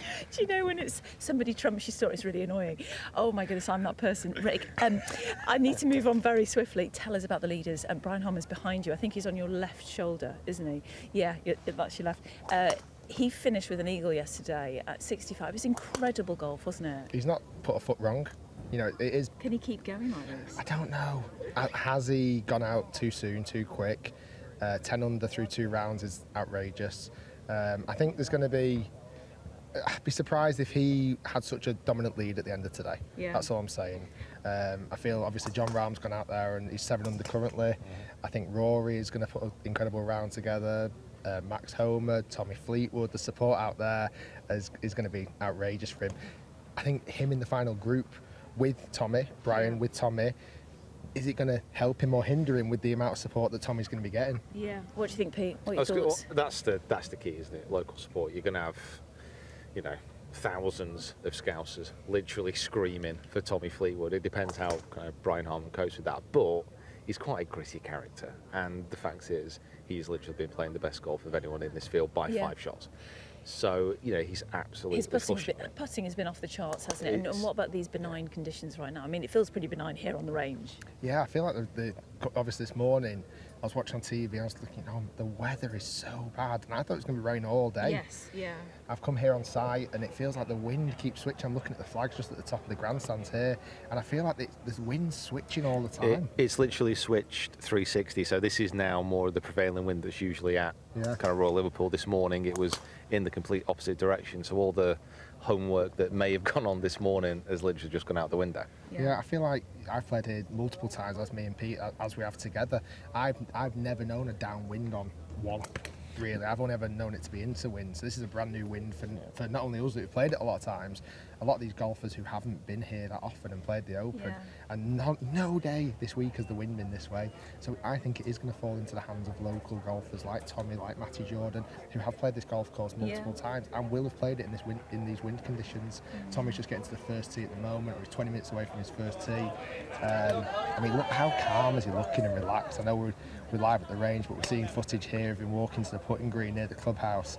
He just looks so chilled and relaxed, and it really wouldn't surprise me if he goes out and shoots a ridiculously low score today. And I think Brian Harman at the end of it will be going, who's this Tommy Lahr fella? Who is Tommy Lahr? Who is Tommy Lahr? It's great, isn't it? The local support has been amazing. But as you say, he does look incredibly cool, calm, and collected. But the pressure on his shoulders, Pete. I mean, it's a massive amount of pressure, isn't it? Yeah, it is. But it depends how he uses it. You know, you can let it crush you, or you can let it push you forward. And I think Tommy this week is looking in the kind of frame of mind that it's going to be behind him rather than on top of him. He's going to push you forward. He had a slightly scrappy round yesterday, and he's usually due one of those every tournament. So hopefully if he's got that out of the way yesterday and managed to fire it around in a level par, you know, today he could put the accelerator back on. But I know we've spent some time with Tommy before. I know Rick's played like a full round with him before, and he just does look really chilled. Like this is probably the most calm I think I've ever seen him. Yeah, he said when he spoke after his run yesterday, it was actually really difficult to make birdies out there. I mean, it's a course that can eat you up if you're not careful. Oh, definitely. I think he 5-1 putted the last 5 greens to get in. Was he one on the par? I think yesterday in the end. Yeah. You know, I think level par. He's 5 under on the first day, wasn't he? Yeah. So to kind of be able to just hold your nerve on those last 5 greens and to put as well as he does, he's obviously there having a quick tune up with Phil Kenyon. One of the world's best putting coaches, works with a lot of great players at this tournament, and you know, just there'll be nothing much kind of being said there, just going through your process. How do you feel like the speed of the greens are? The greens are very, very flat round here once you actually get onto the green. It's just the fall-offs that make this golf course so challenging, obviously the rough and the wind. But actually once you get on the green, they're pretty flat. Yeah. So I feel like if you can get it rolling today, and that's been Brian's huge advantage this week. Yeah. I mean, whether that putter is weighed more down because of the windy conditions, because the size of that spaceship that he's using currently in his bag, I mean, that might really help with the wind. That creates wind as it moves through the air. So like, it's an object against the wind. Oh, I cannot wait to see what happens. We've got so much golf still to come. And interestingly, Brian Harman is still on the range. Tommy's on the putting green. Would you be saying to Brian right now, should we get a shift on? Should we get a move on? He's got 15 minutes. That's not very long. Do you reckon the locals like adjusted his watch? Yeah, maybe just. I think locals around here. I don't think anyone here is going to tell him. That's a very funny comment. Yeah, are they saying it's 2:15 to him right now? Yeah, he likes these. Or is that Ricky Ponting? We spoke to Ricky Ponting earlier, and the doppelganger is ridiculous, isn't it? Bit of a risky, mate. He might get in the shuttle back to the clubhouse with the local driver. Might accidentally take a wrong turn. Oh no, we're in West Kirby. I tell you what. Seems like 17 minutes. Yeah, what I've noticed quite a few times, and certainly with Rory, he spent so little time on the putting green. I don't know if you guys have been picking up on that.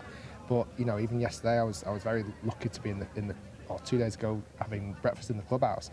He came onto the putting green. He was on there for 5 minutes and he was off. Like, is there another putting green that these guys are using? Because he just didn't seem to spend much time at all. But also, when you look at this, they are so cool and calm and collected. Any of them, aren't they? Yeah. Like Brian here, he's just there working with his caddies, not got a massive, huge entourage around him. In fact, hardly anybody around him. There's no one in the grandstand, is there? There's no one in the grandstand.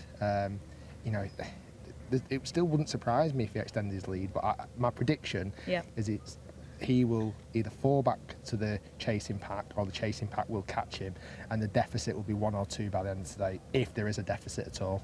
Oh my goodness, how is the story going to pan out? Well, let's head over to George, because George, you're near Tommy, aren't you? Well, guys, once again, we're at the lovely putting green of Royal Liverpool. And there he is, Tommy Fleetwood. I remember the chants in Portrush. Oh, Tommy, Tommy, Tommy, Tommy, Tommy, Tommy Fleetwood. Echoing all through Portrush. Late into the night as well. Can we hear them once again? 4 years later, the World Cup cycle of Tommy Fleetwood. I'll tell you who would love to hear it and to be a part of the chants of these people on the Royal Liverpool balcony. There's a really nice buzz on this balcony over here. The members have come out to look and take a sneak peek. There they are. Afternoon all. Looking rearing to go. What a great spot they've got to watch the world's best in their backyard. Do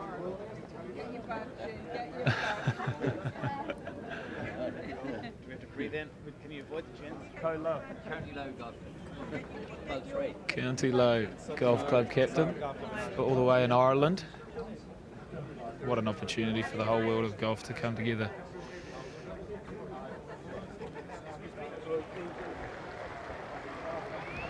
There's something special about moving day. There is something in the air. My favourite day at the Open, moving day. Storylines are written. Anticipation of the final day coming up. This is a whole lot of fun.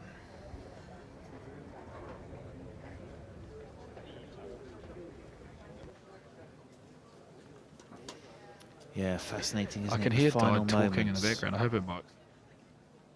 Going to be a pretty tense 3 or 4 hours for all of these guys. Rory McIlroy has really had a fantastic start. So birdie, par for Rory McIlroy. He is now 3 under for the tournament. Jon Rahm is 5 under for the tournament with a hole to go. We're waiting in anticipation to see what Rahm does on 18, aren't we? Yeah. Yep.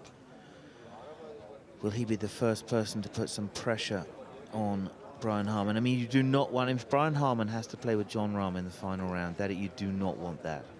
Jon Rahm is a big old unit. Nicolai Højgaard, also fantastic, maybe motivated by the amazingness of his brother who won Maiden Himland in the home country. Rosmus, Sepp Straka hasn't got started. Tom Kim making a lovely move, injured his ankle really badly. Cameron Young, he is with Rory McIlroy. I'm sorry, he is with McIlroy's with Homer. Cameron Young is with Spieth. So a lot of dynamic motion on the leaderboard. Scoring was set early. Rickie Fowler went out there, first out with Bobby Mack. Rob McIntyre shot 4 under par. 4 under par here today is 67, so par 71. Tony, chasing pack is doing its job, is putting some pressure out there. Yeah, they need to. You know, Brian Harman, he's a gritty and a very good player, and if nobody puts the squeeze on him, you know, he's got free reign, really. He can go out and plot his way around, play a little safer, take the birdies when they come, shoot 3 or 4 under. Wow, boys, you've got a task tomorrow. Yeah. So they need to put the squeeze on him, and he basically needs to try and ignore them. Yeah, it's going to be really interesting. So, George Harper. George, whereabouts are you, mate? I'm currently on the bridge to the putting green, and yeah. I just loved hearing you talking about that leaderboard, because last time I looked, it was so very different. What a change it's been in the last few hours. Yeah, I think you can sort of see the cream rising to the top, and that's going to give the pack hope, right? Rahm is moved up there. Tom Kim, he's a great player. McIlroy makes a movement. Cameron Young, Jason Day has just got started. He's out. Min Woo Lee the same. So there is heat. The cooker is getting on, and the cream is just coming up to the top there. It's just a case of how much work will they have to do. How much of a job is Brian Harman going to give them? Yeah, that's absolutely right. And I hope it gives the likes of Fleetwood confidence that there is a score out there to apply that pressure. Yeah, I think that's right, George. I think Fleetwood's in a position almost perfect, right? He's the local hero, but the spotlight's not on him yet. And the attitude of being a chaser is a much freer attitude to have than defending. Like if Tommy was defending this 5-shot lead for the next 2 days, you just worry if he wouldn't just run out of the nervous energy, would be just too much for him. I'm sure he'd far rather have that 5-shot lead. And speaking of the person with that 5-shot lead, Brian Harman is making his way to the putting green. What a day it is going to be. Yeah, so 10 minutes exactly before they go out. We're currently in a situation where Jason Day and Shabs has just head out. Min Woo Lee is out right now with Sepp Straka. That's the penultimate group. And final group at 3:30, Tommy Fleetwood and Brian Harman.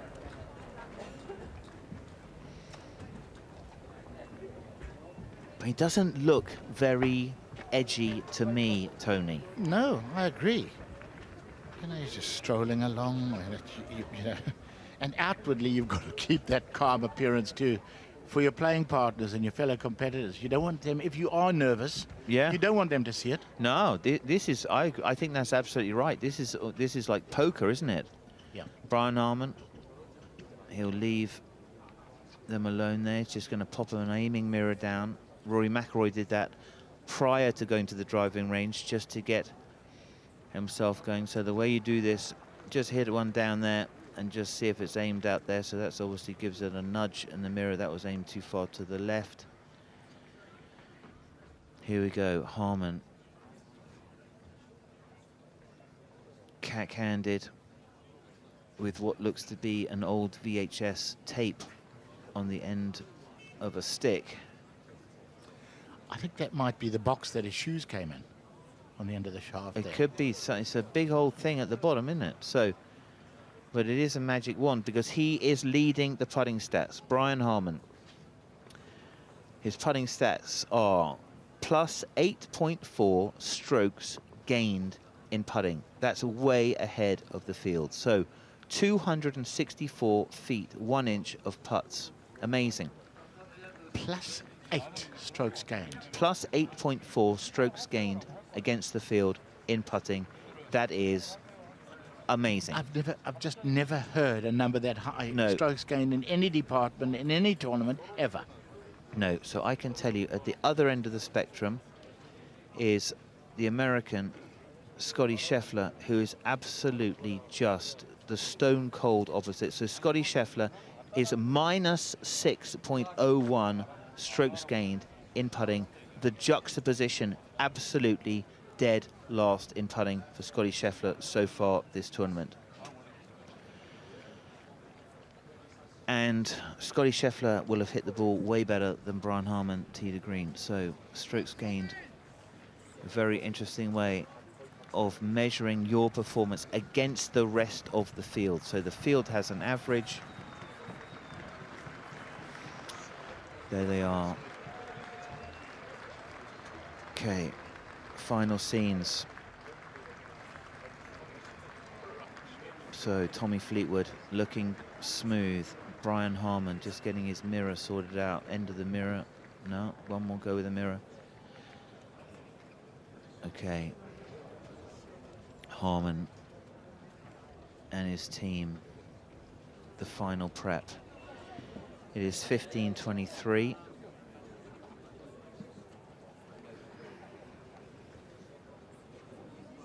They are the last group. Game 38. 76 players, therefore, made the cut. Tommy Fleetwood has been joined at the top of the leaderboard by Nicolai Højgaard and John Rahm.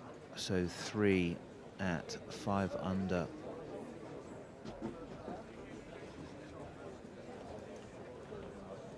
Rory McIlroy has made the dream start, 2 under after 4. Fleetwood makes the move. George, are you in the right spot for this?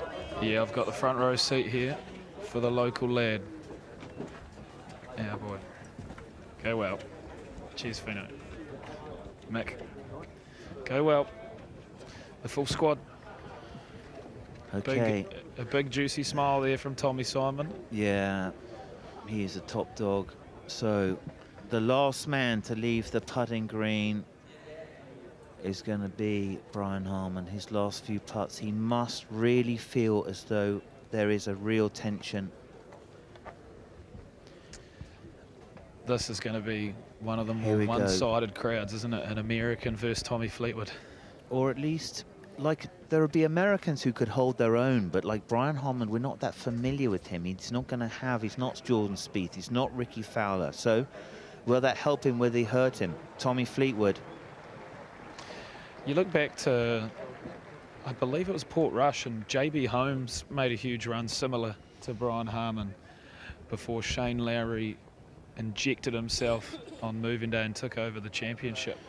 This is an interesting strategy, isn't it? The last man there, he doesn't want to get there that early because it doesn't help him, whereas Tommy Fleetwood wants to get that early because the 15th club in the Tommy Fleetwood bag will be the love that he gets from the home crowd.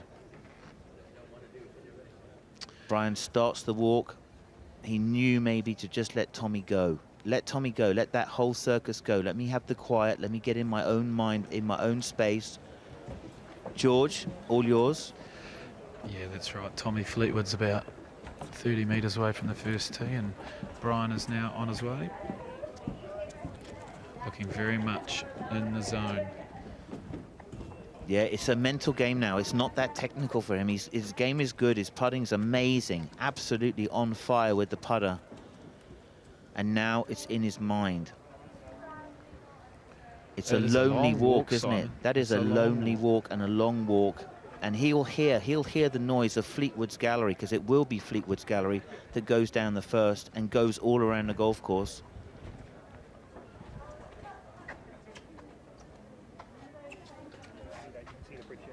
You can see him go up the stairs. Here it is. Here's that roar you were talking about, Simon. Fleetwood's guys want him to know that they've got his back. It's a Fleetwood gallery, and they will be heard. Tommy takes his 15th club with him. Brian has got in his mind to really find a calm place of not thinking about opens, not thinking about anything, just golf shots.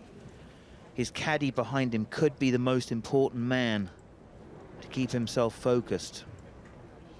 Head down. He knows it. He's up for the challenge, Brian Harman. Simon, it's not long and we're going to have all golfers on course. Everyone gone. 3 minutes, George. 15:27 it is now. Last group, 15:30. And then we start writing the script. There's nothing more exciting than moving day, and then everyone jostles off to catch up after the golf. And I love the analysis from punters and fans all around the world, talking about what they think is going to happen tomorrow. Who's going to chase who down? Jason Day birdied the first. He's got to 4. He's made the perfect move. Jason Day would be a tremendous story as well. He'd be a great Open champion. He would be a great Open champion. I agree with that. He is the Cinderella story. He's the comeback kid. He's come back from further than anyone else. You talk about Rickie Fowler. Rickie Fowler just lost his game. Jason Day lost his health. It feels like a long time ago, Simon, when he was dominating the world of golf. And whoa, something's just lit up on 18 there. Jon Rahm. Birdie's the last. 8 under has par. birdied the last. Oh, 63. 63 has been hit. First 63. Time we've gone that deep. So Jon Rahm, the magic Spaniard, has made the move. That is amazing. Bogey free, man. I was talking to his wife yesterday after the round, and it wasn't overly positive. It was a bit of dejection, but wow, how things have changed. Yeah, that's mega. So Jon Rahm, probably the most intimidating of the top 5 players. Like Scotty Scheffler's, amazing, but not intimidating. Jon Rahm is amazing and super intimidating. So, George, back to you, mate.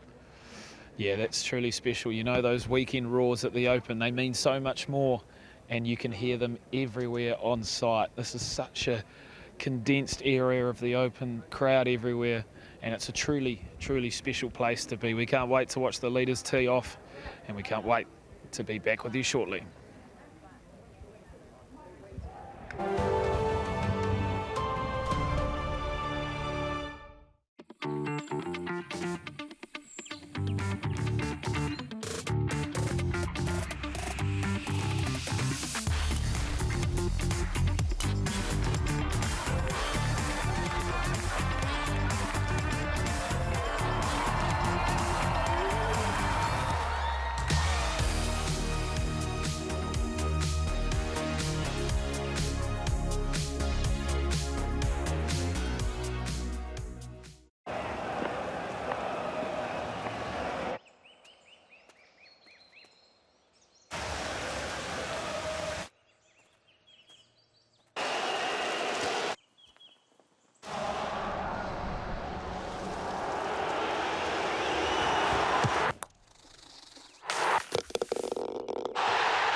Welcome back to Live at the Range. It's pretty empty here. I'm here with Pete Finch, who's stayed with me, but obviously day 3 well underway, and we heard from George about that birdie on 18 for Jon Rahm.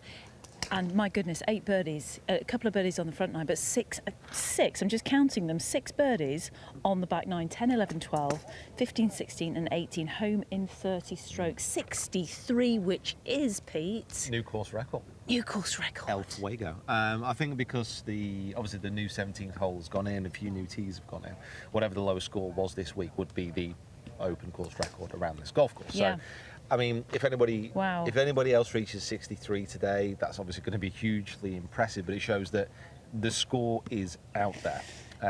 And something that we've seen so far today is a lot of the power hitters, the bigger hitters, because the course has got so much softer, are taking advantage. Yeah, makes perfect sense. But if you're Brian Harman, you can see that score and think, oh, I might go for it.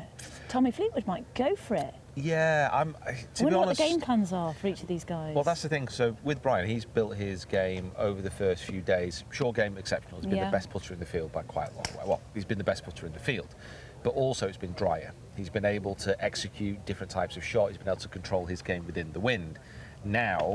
Right now, we are looking at Jon Rahm, massive hitter, carrying it a long way. Nikolai Højgaard making a bit of charge because he can use his driver to greater effect. Yeah. This is the day of the big hitters making a move.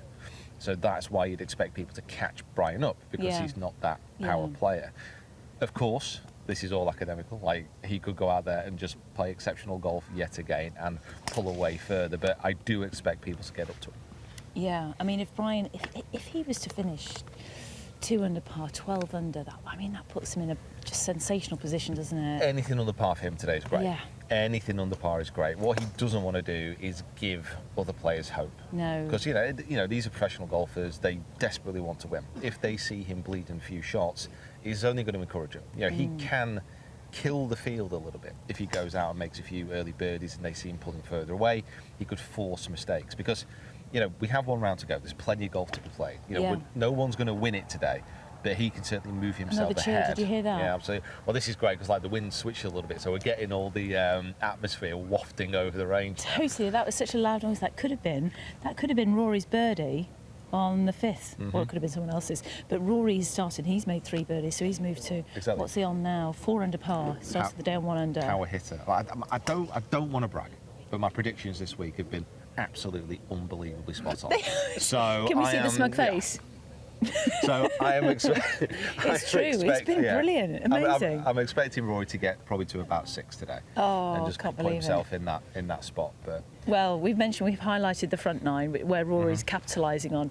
Let's have a look in detail at those first 9 holes. Take a look. The first hole at Royal Liverpool is a tricky beginning for the top professionals without taking into account the pressures of being the opening shot of an Open Championship. Bunkering on both sides of the fairway at ideal driving distance means strategic play can be important. The prevailing wind at Royal Liverpool from the west would see this hole played more into the breeze. However, the wind often changes direction during the summer months, as seen at previous Hoylake Opens. This would enable players to be more aggressive, driving over the bunkers to leave a shorter shot in. Regardless, finding the fairway gives the best chance of hitting this narrow target with the approach shot. It has lots of runoff areas around the green and surrounding bunkers, and it is notoriously tricky with its subtleties and a number of humps and hollows which the players have to navigate. Finding the right portion of the putting surface is key on the approach, placing further emphasis on being in the fairway to begin your championship.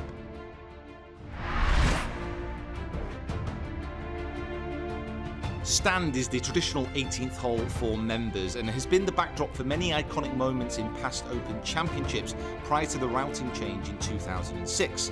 This includes the triumphs of Roberto Di Vincenzo, Peter Thompson and the great Bobby Jones. With a tight drive on a hole measuring nearly 460 yards, there are bunkers well placed in the driving areas, so players will likely lay back short of these traps from the tee, leaving a medium to long approach to a well-guarded green.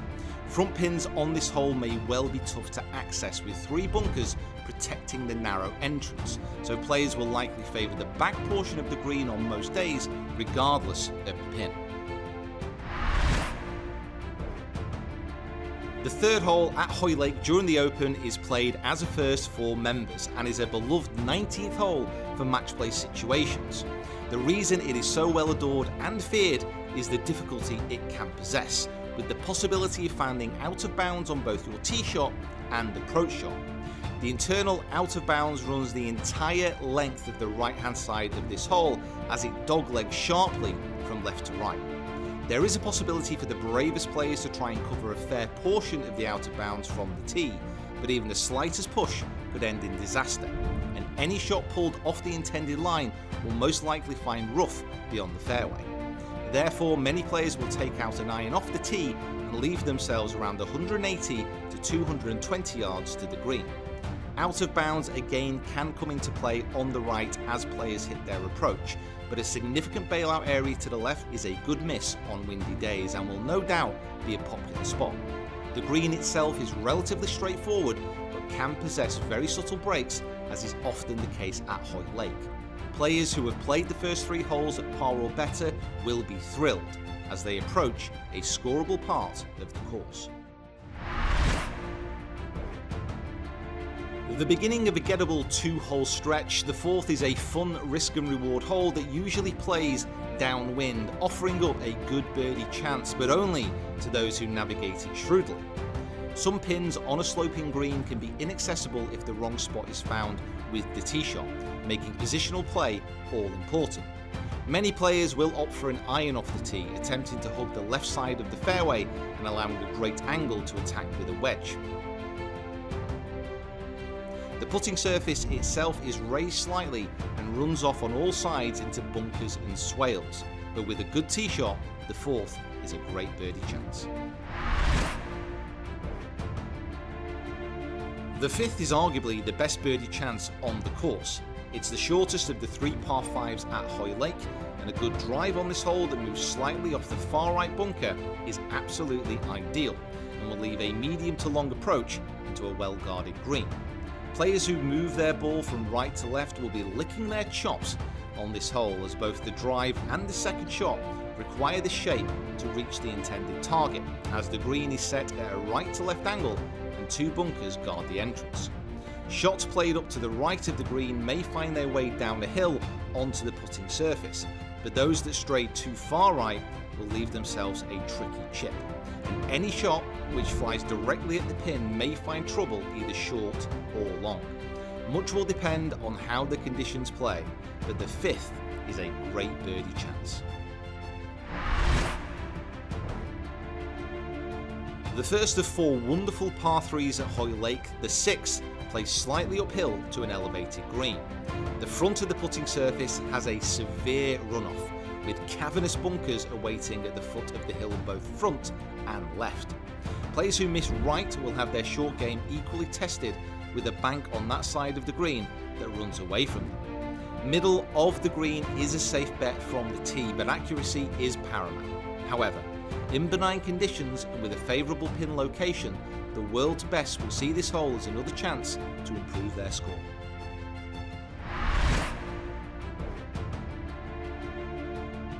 After a relatively calm 3-hole stretch, the 7th at Hoylake reminds players how tough the course can be. An intimidating tee shot offers up significant challenges regardless of the wind. Into a strong breeze, the hole becomes brutally long, with a 250-yard drive required to even reach the fairway.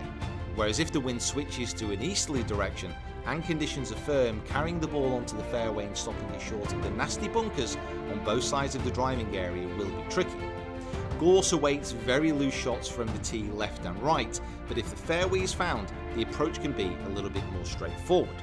There is room on the right to work the ball towards the putting surface, but shots that travel too far left risk bringing in 2 gaping bunkers. The surface itself is at the same height as most of the surrounding area. However, it moves a lot, and reading this green correctly is not easy. Par on this hole will undoubtedly gain on the field during the Open.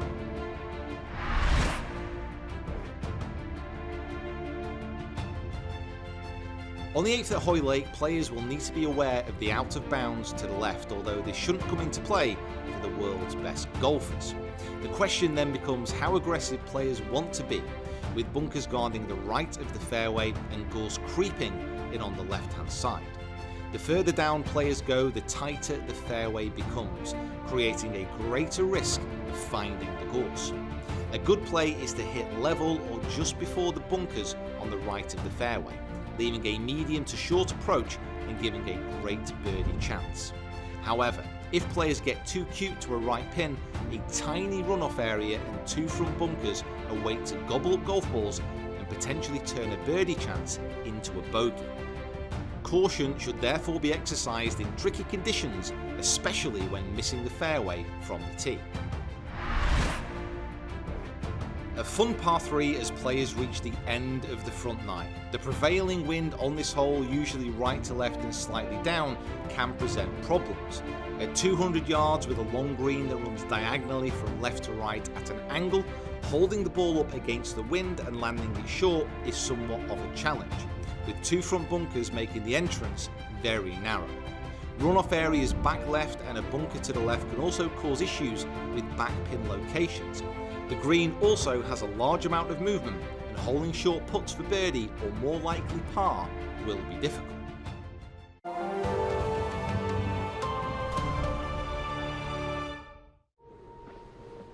We're told that the weather forecast for today is kind early on, for the possibility of some wet weather later. I think Mother Nature kicks it up another notch. Quite extraordinary. What a moment.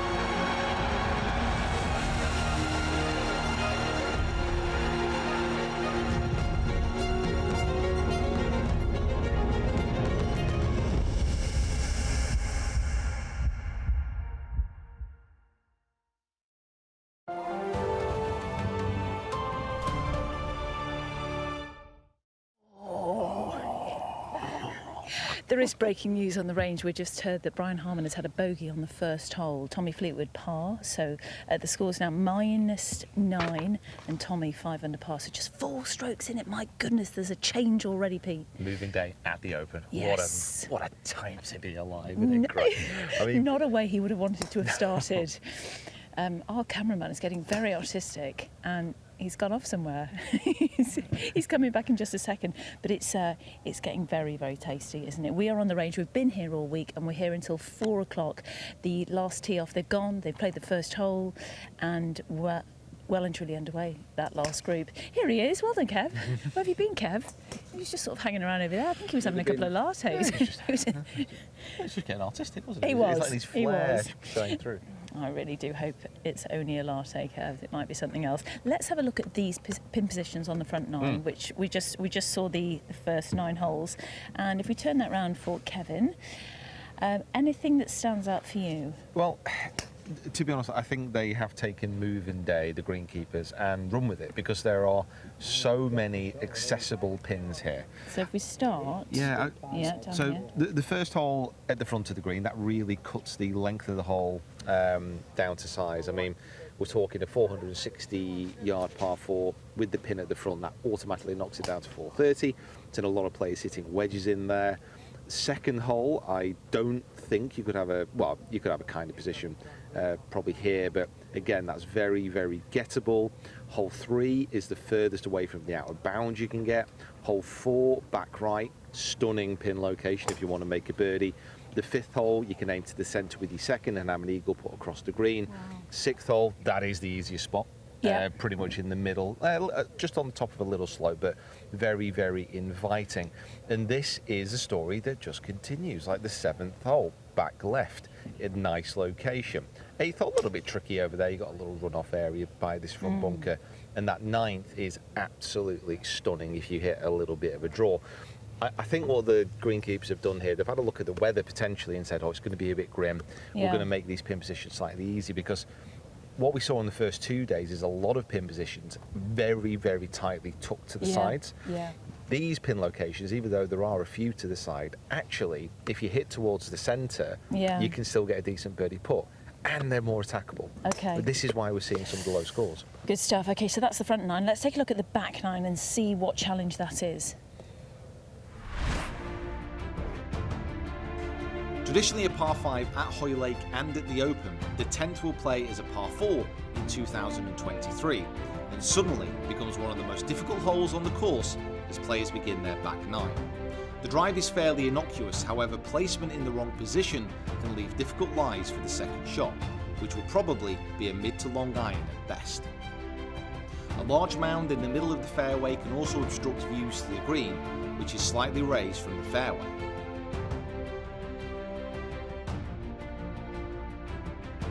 The green has a very steep runoff area to the left and an even deeper bunker to the right. With approach shots now more mentally trying with the hole playing as a par 4, taking a par at this hole will be a very good score, especially under Open Championship conditions in 2023. The 11th runs back parallel to the 10th hole and offers a beautiful view from the tee of the ocean to the left. The tee shot itself plays up to the top of the hill, and players will hope to get over that brow if conditions are favourable, leaving them with a short approach to a green that sits just below them.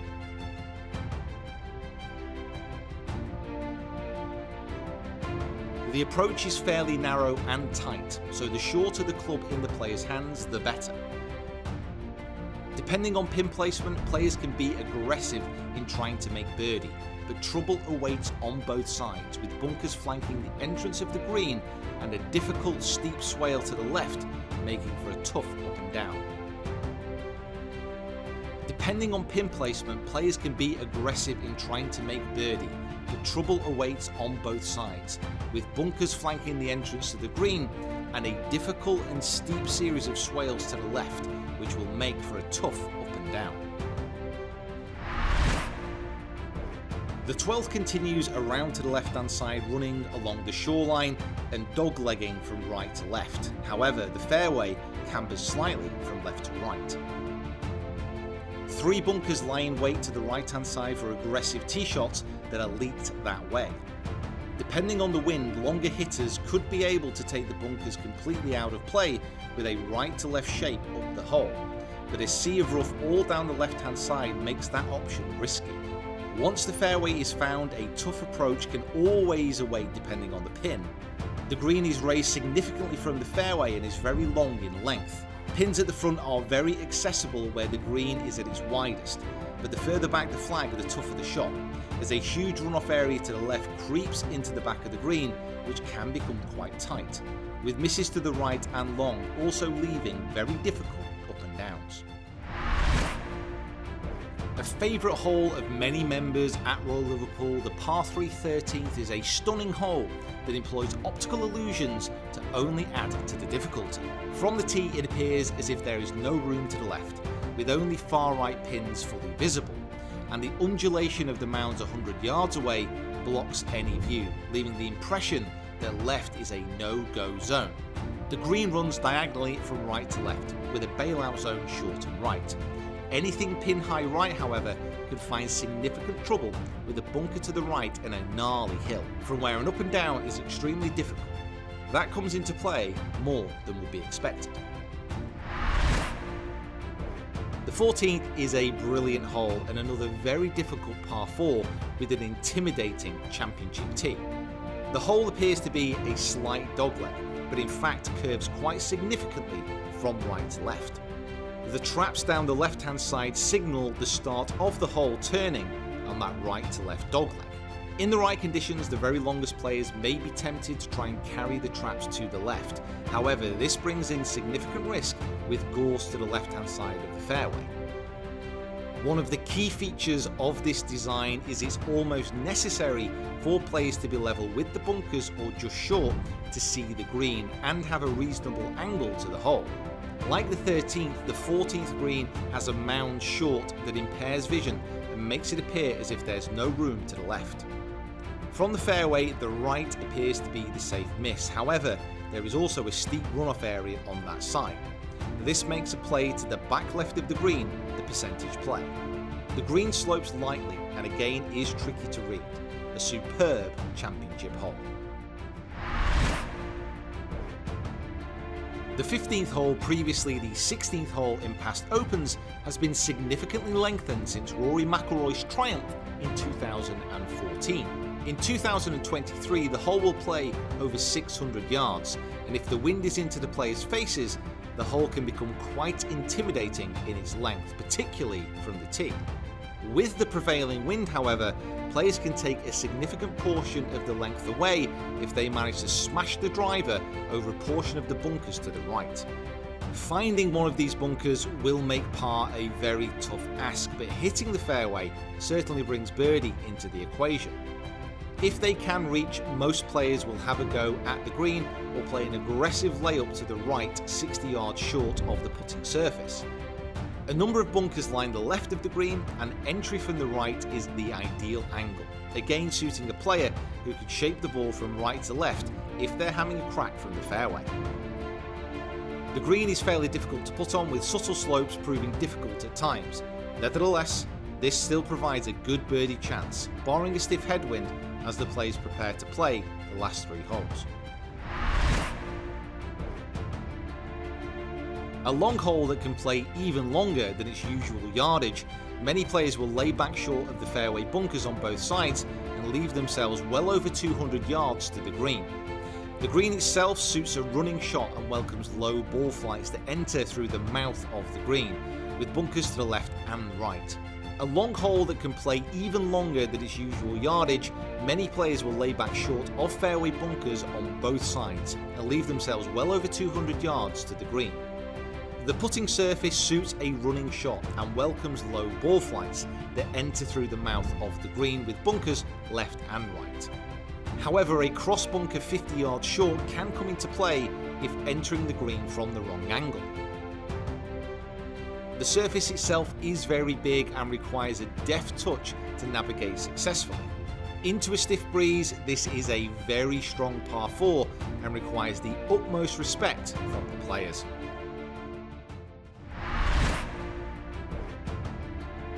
This is the new hole on the course that everybody will be talking about. This par 3 is a stunning creation with an infinity green that plays directly out towards the ocean and Wales, which lies only a few miles away. The green is raised above the players significantly, and a sea of bunkers and huge fall-off areas on all sides mean hitting the green is essential. Any miss on any side will leave a devilish up and down. Once on the green, the undulations are considerable, and making putts is not easy, nor is finding the right location with the tee shot. The views are stunning and the setting is dramatic. The leader of the Open will be very happy to walk off the 17th with a 3, especially if the wind is blowing.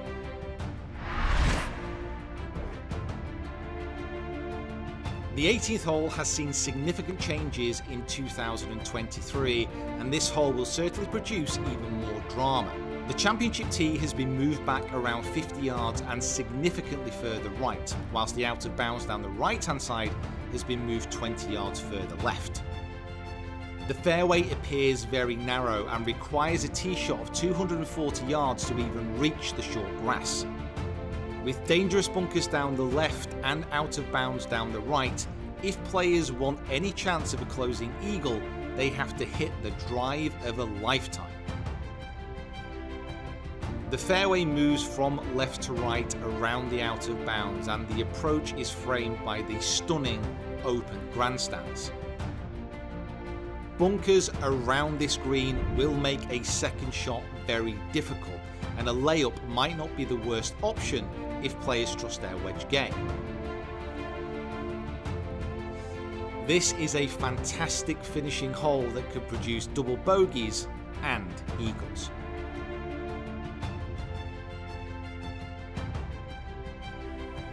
Well, that was the back nine, and Jon Rahm has just eaten it up. 6 birdies on the back nine, 63, new course record, and he is with George right now.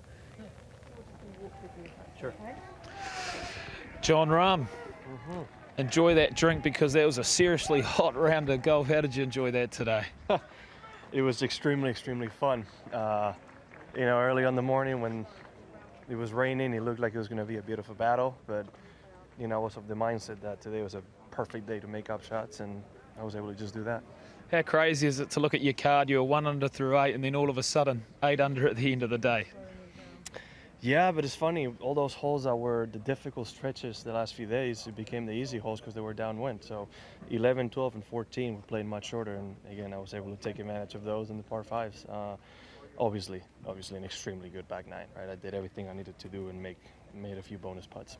How does it feel to be running that hot on a Saturday at the Open Championship? I'm just happy to have done everything I could to put myself in contention, you know. I said yesterday in media that it's great to make cuts in majors, but you want to be playing for the championships. And, you know, I'm happy I'm back at it again. Here we go. Welcome to the Open. Well done. Thank you. What a way to play golf today. Unbelievable. Like, what a round. What a round of golf that is. 63, course record. Walking off, everyone happy. Oh my goodness, so he's 6 under par, so 3 off the lead. Brian Harman, as we said, he had a bogey on the first, par on the second, leads the Open Championship by 3.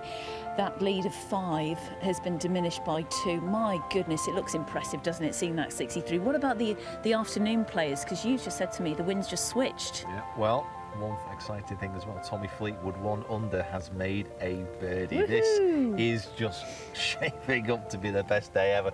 But yeah, the wind has switched again. It's something that can happen on links courses and especially around this area of the world. So those holes that John was just talking about being downwind and being easier than they have been are now going to be playing into wind with a little bit of rain. So, yeah, you know, it can all change, but the wind is not strong. That is one thing that has to be said. It's very calm and the course is still obviously quite wet, you know, so the players can still attack. I'm not expecting to see that many crazy over par rounds today. I'm expecting to see some low ones. Really impressive from Alex Fitzpatrick. We just saw Matt on the driving range behind us. 5 under through 17.